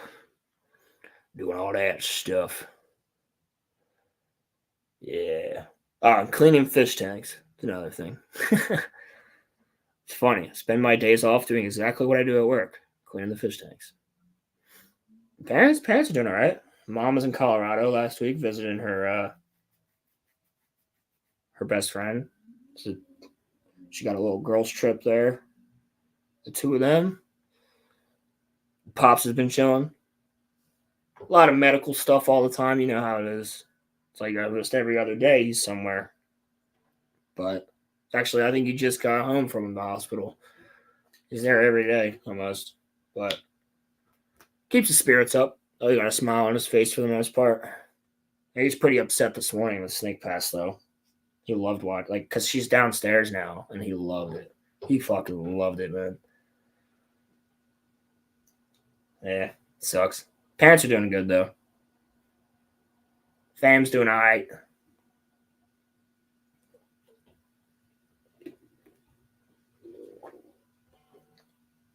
Yeah. Just been big chilling. Being chilling. Oh, I think I'm going to, Jake. I just got to give it some time. Gotta be the right species, too. Gotta be like a small one, because she only got 2 foot.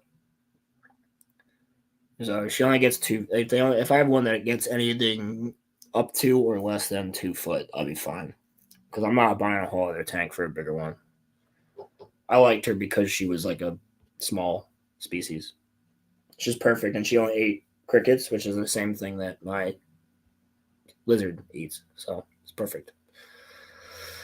I think I'm gonna buy another one though. I just gotta give it some time. Find the right species. Probably a little hognose or something. I can get a little hognose anaconda. I don't get that big. Little like pygmy anacondas though. Sick. They need water and stuff though. I wouldn't do that. Probably get something like a regular old hognose snake or corn snake or something. Something super chill. Like corn snakes are like good with kids and stuff, so they're very not known for biting. When I fostered that corn snake I had, man, oh fuck, he was the best. Missed that little dude. I named him too. My ex-girlfriend's snake, but I was the one who named him. That's the thing. I had a corn snake. Well, when I was fostering him, Jake, yeah, you'd hate to feed my snake little mice, right? So that's why I got Rize, who I had, and she was the one who just passed. She only ate crickets and insects. It's perfect. But the corn snake that I had, and his name was, I fucking named him because I always thought, how good of a name would it be for like a little goofy ass looking snake to be named Slippy because he's just slipping around. I named him Slippy. My girlfriend liked it. So fucking Slippy was the shit. He would hang out with me all the time. But the one day I came home from work and she would like fed him live pinkies, which are like the little pink mice. He would never eat the frozens ever again. Ever. That's the first thing I'll tell to any snake owner. If you want your snake to eat frozen mice, never feed them live because they will never go back once it's live. Ever. Even if you just have to buy frozen pinkies and just give them to them every week, buy frozen pinkies, give it to them every week. Well, and the worst part about it is you never expect that when you feed live, you don't think about this, right? Like, obviously, this makes sense and you should think about it, but you don't think the mouse is going to freak out and squeal. Like, they scream, bro. They're screaming in that freaking... I hated it, bro. And they scream when you pick them up from their tail. Oh, God, it's horrible. You just have to remove your all consciousness and emotion when you do it. I don't even look. Just wait for the snake to grab it out of the... Oh, fuck, man. It's terrible. That's why I say feed frozen. Feed frozen. It's so much easier. You don't have to feel any emotion. You just go, that's a frozen mouse. It's already dead. Here you go. Snake loves it. Yeah. Yep. No live for me. I can't do it. I don't have the heart. I had to though, right? Because I was fostering him, and once she fed him live one time, he wouldn't need anything else. She couldn't do it ever again because she didn't have the guts to do it. So I was like, well, fuck, I'm not gonna let the snake starve. I'm not gonna make anybody else do it. I'll fucking do it. Sucked. Snake's gotta live, but he was my homie, bro. He used to sit in my sweatshirt pocket while I'm playing Xbox, and he'd just stick his head out, look at me, and then roll his head back in. He chilled there all night, bro. He would chill there for hours. The motherfucker would sleep. Like, I would fall asleep with him in my pocket, and he would just love it. He wouldn't move. He loved me. I'd take him out every day. I got him super used to people. I miss that because Rize, who unfortunately just passed, she wasn't as like, she wanted to move all the time. You know, she didn't want to just like sit there and chill. She wanted to always move around. So that was more difficult because I couldn't just take her out and chill with her. I had to like watch her 24/7. But no, he was the shit. She was the shit. And both of those snakes that I had, they were great. On the bright side, you know, Doggo's birthday. She's fucking living life. Acting just as crazy as she did 11 years ago. Literally has not changed at all. Except she's more of a bitch sometimes. She's definitely more of a bitch. But yeah, I mean, I got on the pet topic. I mean, I got the 3 fish tanks going. My lizard's 16, dog's 11.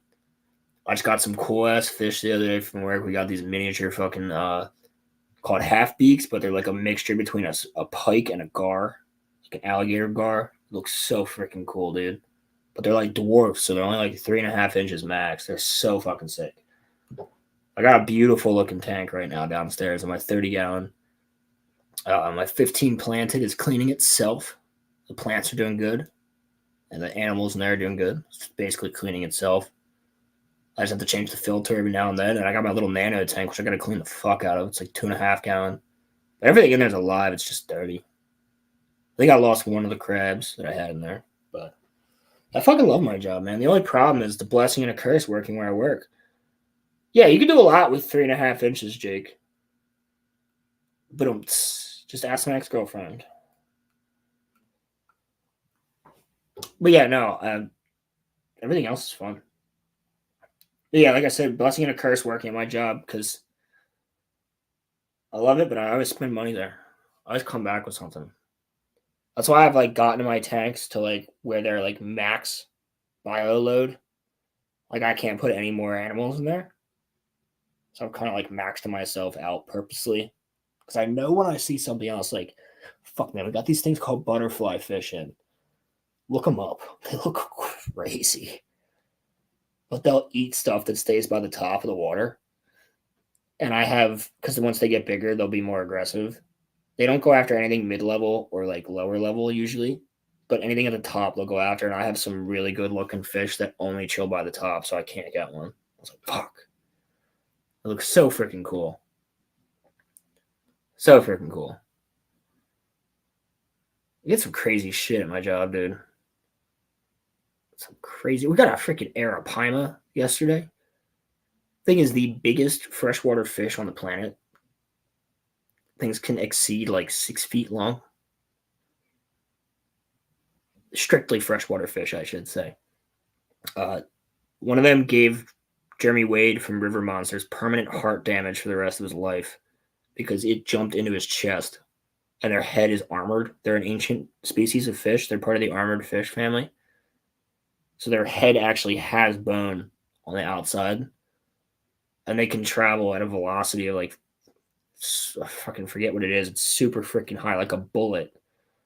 And when you catch them, you got to use a net, like a huge fucking like throw out net, casting net.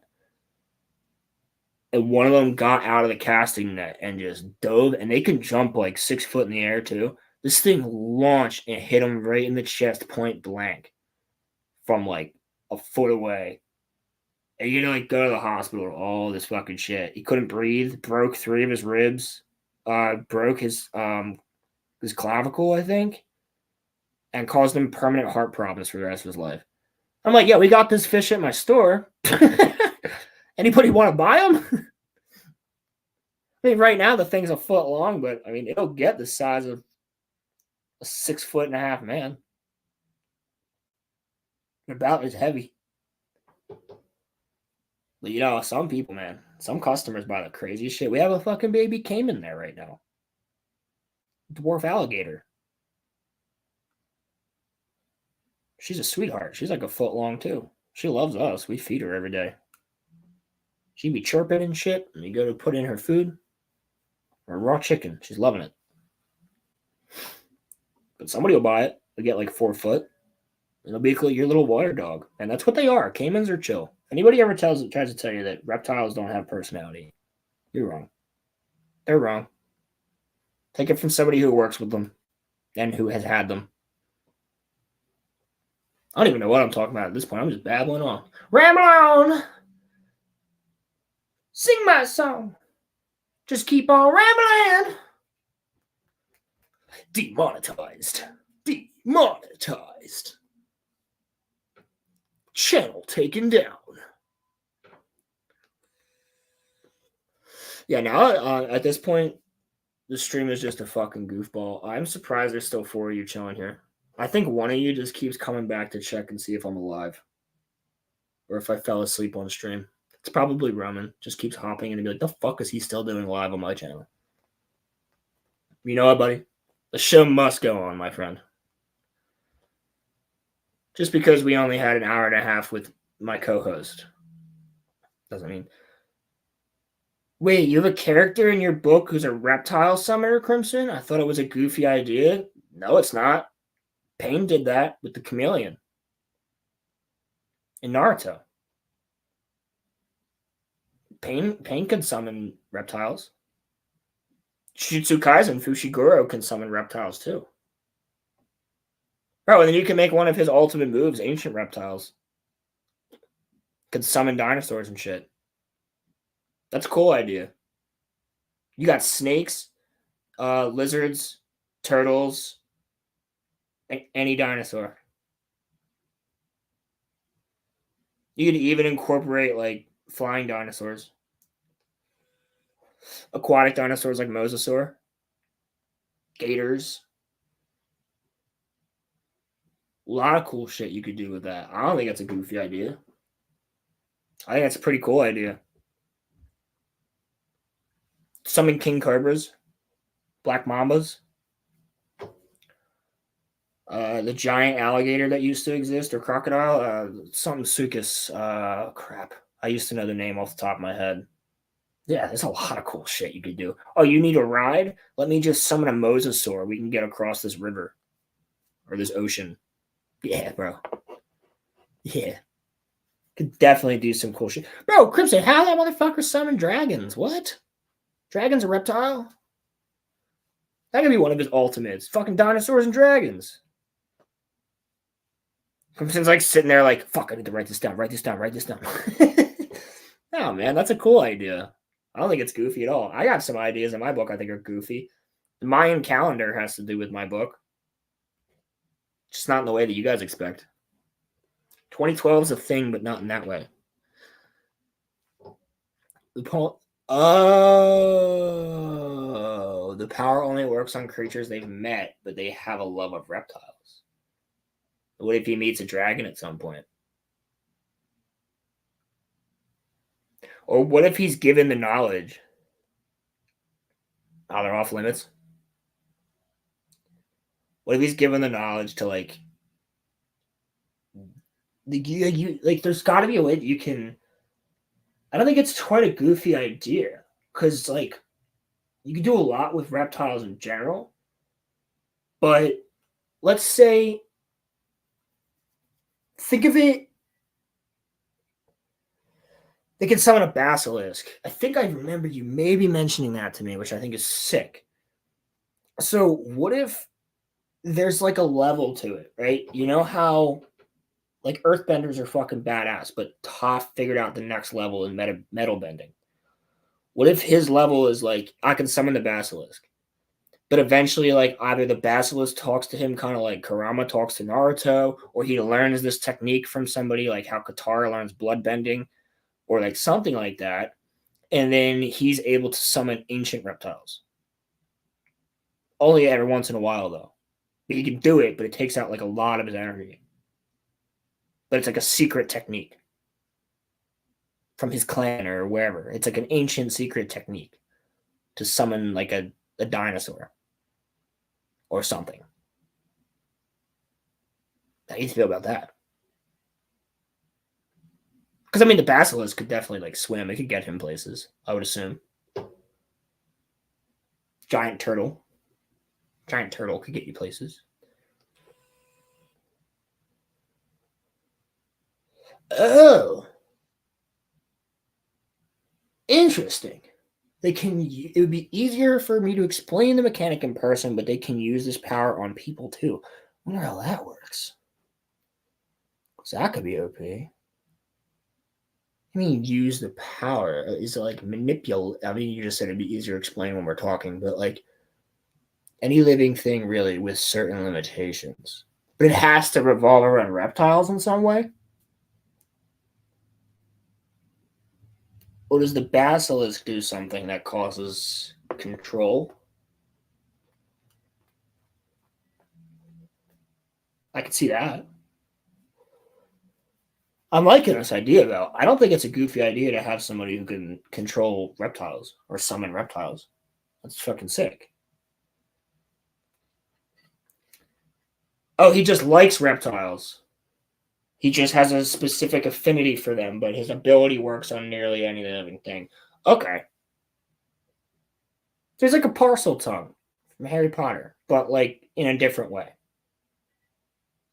Like he has like an affinity for reptiles, but he's just closer with them. But it's kind of like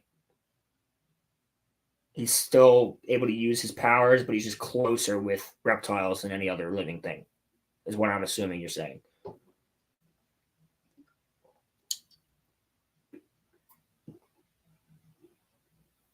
I like that. Is he a good guy or a bad guy? Or is that up in the air? I don't think any idea for a book is a stupid idea. The only person that's going to think it's a goofy idea is you. There's always going to be somebody that really likes the idea. Because I had a really goofy idea, like I just said, to include aspects. Okay, so she thinks lizards are cute and she's a protagonist. Okay. Cool. I like that. You could do a lot of stuff, man. She could send out like little anoles that are like, instead of like how Mei in Jujutsu Kaisen, she got her crows that are like everywhere. No, you have this character. Maybe she has like anoles or geckos or something that are like everywhere. So she just gets information from them from time to time. That could be cool. But yeah, I mean, like I said, I was just talking to Daimyo the other day about my mind calendar idea for my book, and he was like, dude, that's actually really fucking cool. I was like, I thought it was kind of stupid. And he was like, no, dude. There's one thing I'm absolutely not going to spoil you guys on because it's in the first chapter. And that's like a certain character that's in it. I think a lot of people are going to like that character. It is a historical figure. That's what I expected, Crimson. That's what I expected. She's low-key, like, powerful as fuck. It's always like the goofy ones that are low-key powerful as fuck, like Guy Sensei. But yeah, I mean, like, I was talking to Daimyo about it. He didn't care. He was like, dude, that's a really cool idea. What if you implemented it this way or that way? And I actually gained some good ideas of it.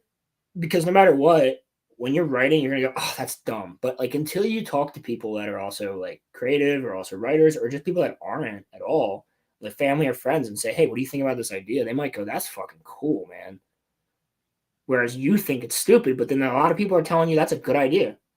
Like Roman and Daimyo both told me the Mayan calendar idea I had was good. And the character that I'm adding in, who's this historical figure in the very beginning of the book, it was a good idea. But again, basically the thing with the Mayan calendar is you'll hear about it a lot throughout the book. Probably will not be implemented until way later. Like book 2 or 3.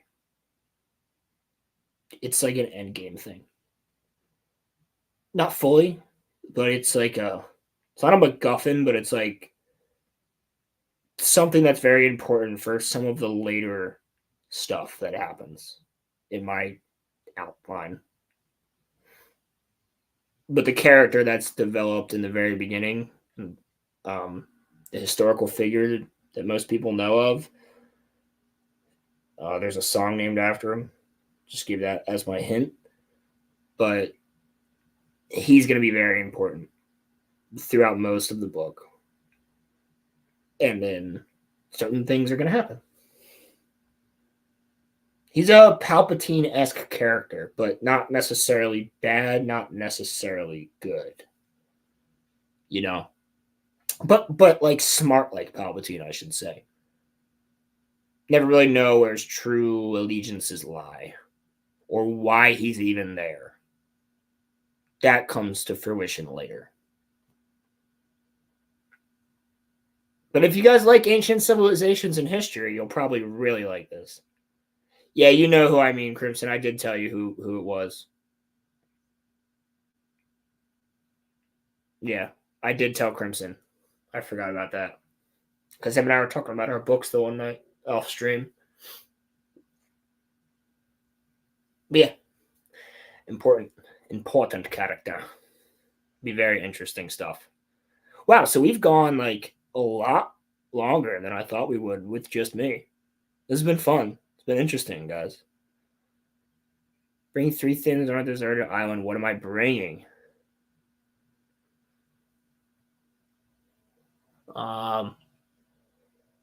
The island is deserted.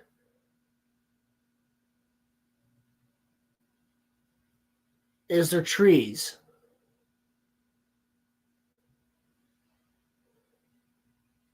Yeah, like is it just a desert island? Is there literally like, trees, fresh water, fruit, animals? That's an important question. Because if it's literally like just a flat ass island with nothing around it, just a sandbar in the middle of the ocean, that changes things. Deserted of human beings. Okay, so it's literally just an island. But do humans? Okay, here's another question: do humans still exist on the planet? There's still humans on the planet. I'm not the only human.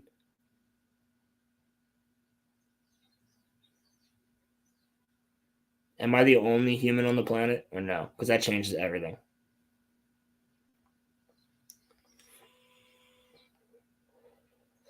I am the only human on the planet. I bring a solar powered water purifier.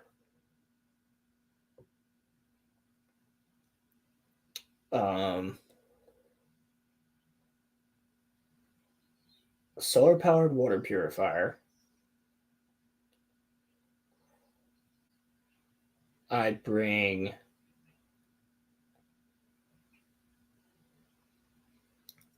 let me think. A tactical knife.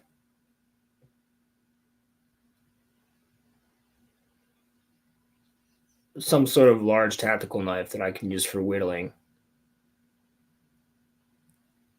I can make rope out of palm fronds and fiber. I don't need that.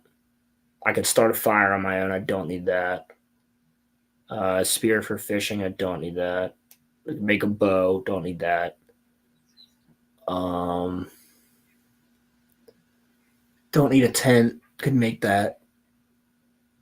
So we got a large tactical knife, solar powered water purifier. I was gonna say a satellite phone, but you said there's no other humans left on the planet. Oh no, I'm not the only human. Then a satellite phone. Because if shit gets really bad, I can use a sat phone to call somebody. So water purifier, tactical knife, and a sat phone.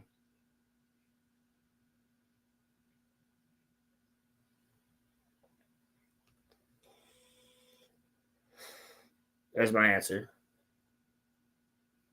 Everything else I can make on my own or hunt on my own. I can make a spear and go spear fishing.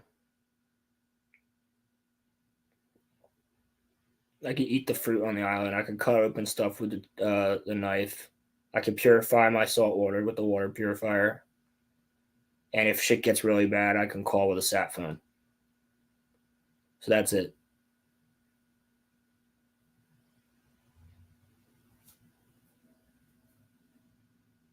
It'll be like Jurassic Park. The phone will be ringing. It'll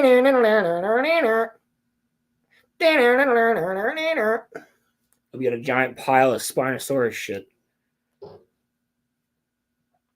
Yeah, if I'm not the only human, I'm bringing a sat phone for sure. What are you bringing, Jake? What do you think? You live anywhere on Earth? Where would it be? Not here.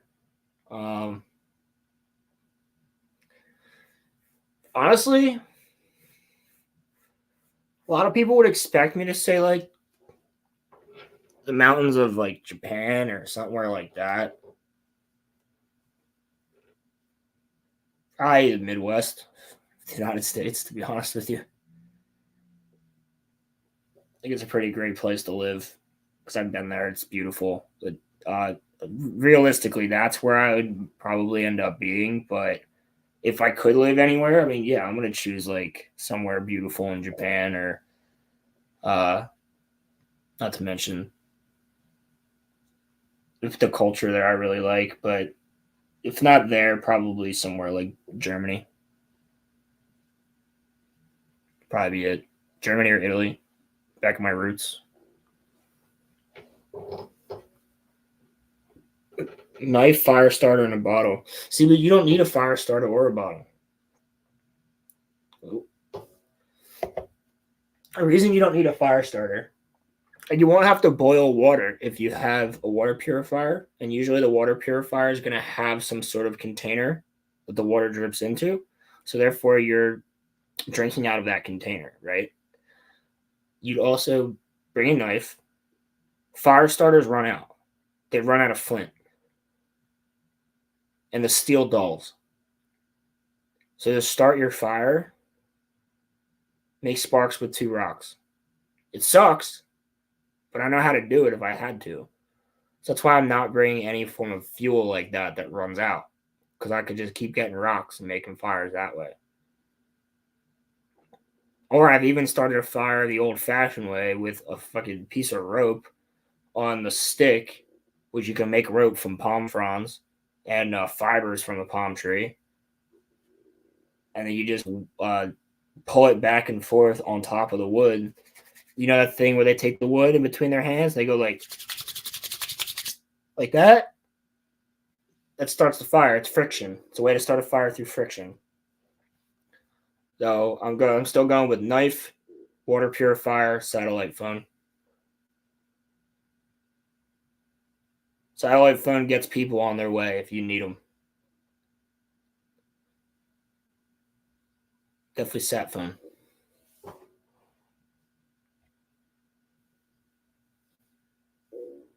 Because the rest of the stuff you can pretty much make with a knife. I mean, you got to think about it too. We as humans figured out a lot of shit without any type of technology or knives or anything. You could realistically do it. Go back to your roots as a Homo erectus or a Neanderthal, which we're discovering now that actually Neanderthals are a completely different species of human. Yeah, cuz. Well, we knew that, but like they were around at the same time, and they apparently were much bigger and much like not bigger as in like height wise, bigger as in like muscular wise, and were like really fucking ugly looking and would kill ancient humans a lot. A lot. So yeah, I mean, if they could figure it the fuck out, we could easily. I mean, I already know, like, it's a little bit different for me because I have survival training. So I say like, yeah, just give me a knife and I'll call it a day. But realistically, I would like some water purifier and a sat phone, solar powered water purifier. Because they actually have ones that do it on their own, but they also have water purifiers that don't. And let's say I can't get a water purifier, then in that case, a bucket, a metal bucket, either to collect rainwater or to boil water over my fire and purify it that way.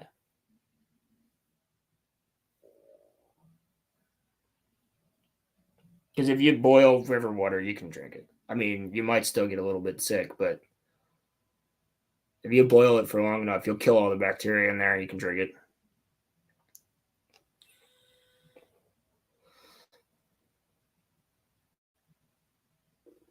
That's true, Jake. That's a good point. Water purifier does eventually need a new filtration system. That's when I start boiling water.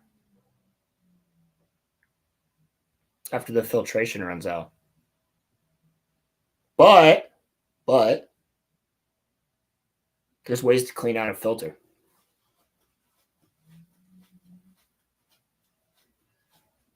Because you could clean out the filtration system with the salt water.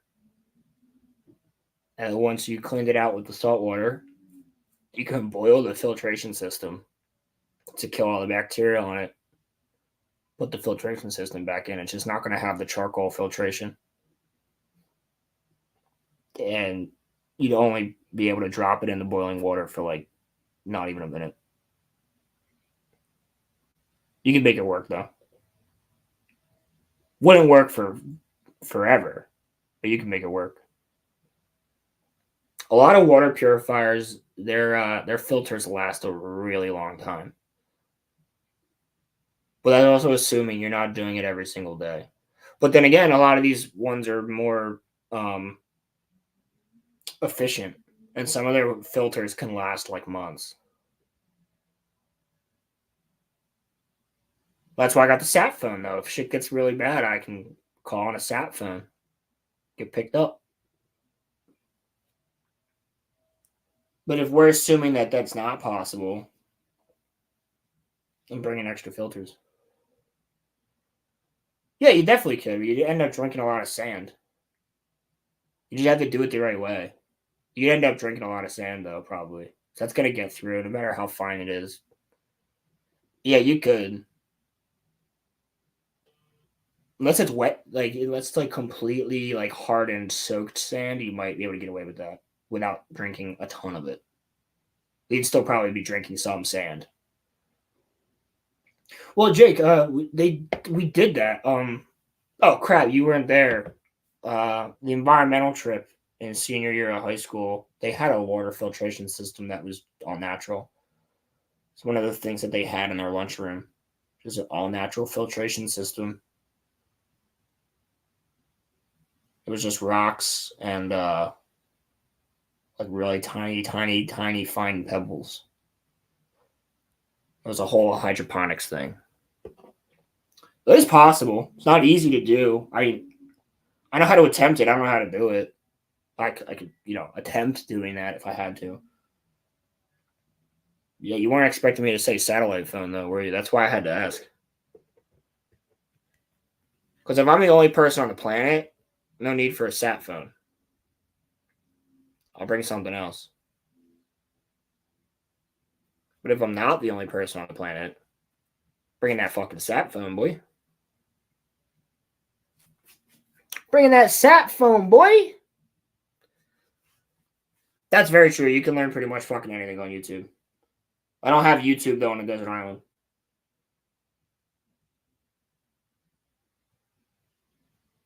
Or a deserted island.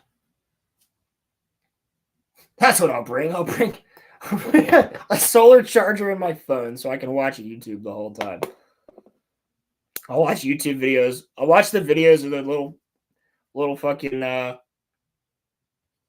fucking Indian dudes that make shit in the woods or wherever they're from. The Asian dudes that just make their huts in the middle of the woods out of mud. Their time lapses. Just watch those guys over and over again. Be living like a king on this deserted island.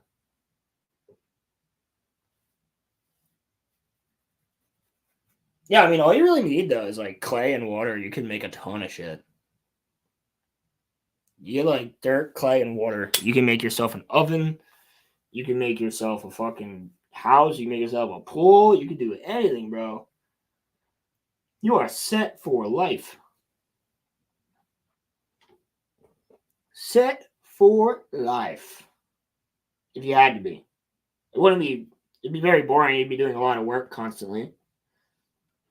Oh, I guess it wouldn't be boring, but it wouldn't be fun. You'd have to constantly be rebuilding parts of it when it rains too hard or fixing shit. But I mean, it's worth it, You're surviving. But it wouldn't be much of a life other than just survival constantly.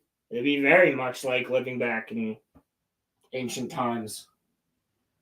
Ancient times. Give me 1 second, guys. I gotta mute for just a second.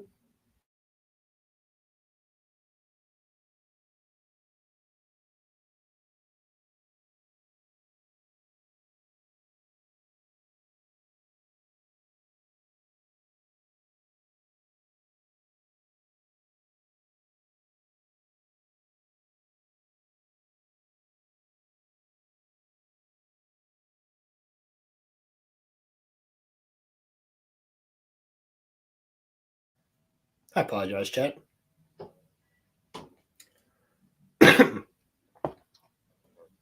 Yeah, I would have a camera on, but like you guys can see. Oh wait, wrong button.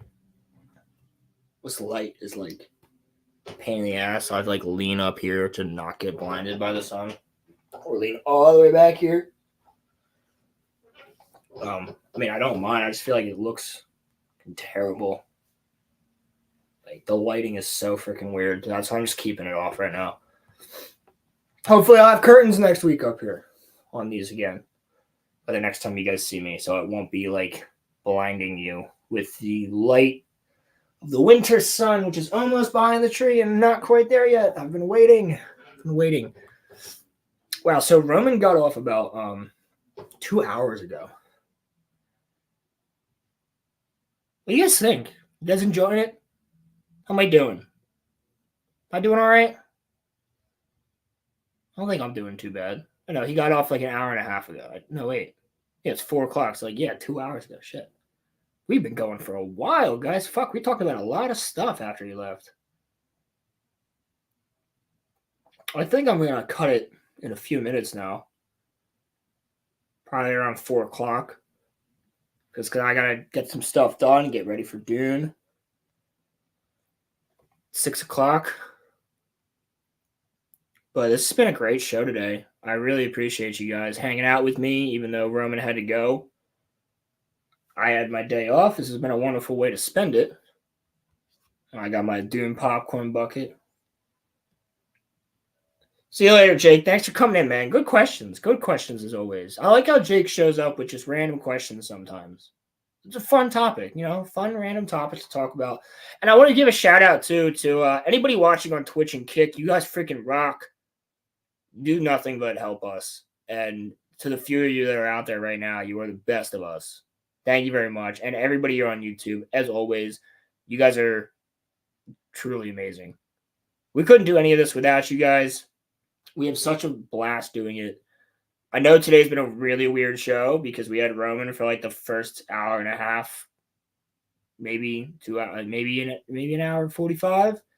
And now I've taken over because I have unlimited power. Terrible version of me right there saying that. That was not a good Palpatine voice. But yeah, I mean, other than that, you guys know where to find me. It's in the profile picture. It's on my name, Rolo Films, Rolo_films on Instagram, Grand Admiral Rolo on X, and, hopefully, well, not hopefully, but very, very soon, Rolo Films on YouTube with the Avatar review and the Halo Season 1 and 2 and how they completely destroyed what they could have done and how beautiful it could have been. That would be a good video. But anyway, guys, I want to thank each and every one of you watching and listening today. I want to thank each and every one of you who listen afterwards and enjoy us. Shout outs to all the regulars who are always on here. Crimson, Pilgrim, Jake, Alex. Shout out to Daimyo. See who else is here. Uncle Kenobi. And then, as well as that, let's give a shout out to X-Wing, new Papa. Living his life, having a blast on Helldivers. And King's Advisors, because he's a good friend of the channel. So anyway, guys, you can also find me probably tomorrow night, hopefully, as long as I get out of work on time, on Crimson Law's channel for our Saturday night show with him and his brother. So that should be awesome. If you guys liked it, give it a like today. Thank you. Leave a comment. Enjoy. Subscribe. Do all that fun stuff. If you hated it, then don't thanks for being here this long, I guess. Anyway, guys, y'all have a good one. Enjoy the start to your weekend.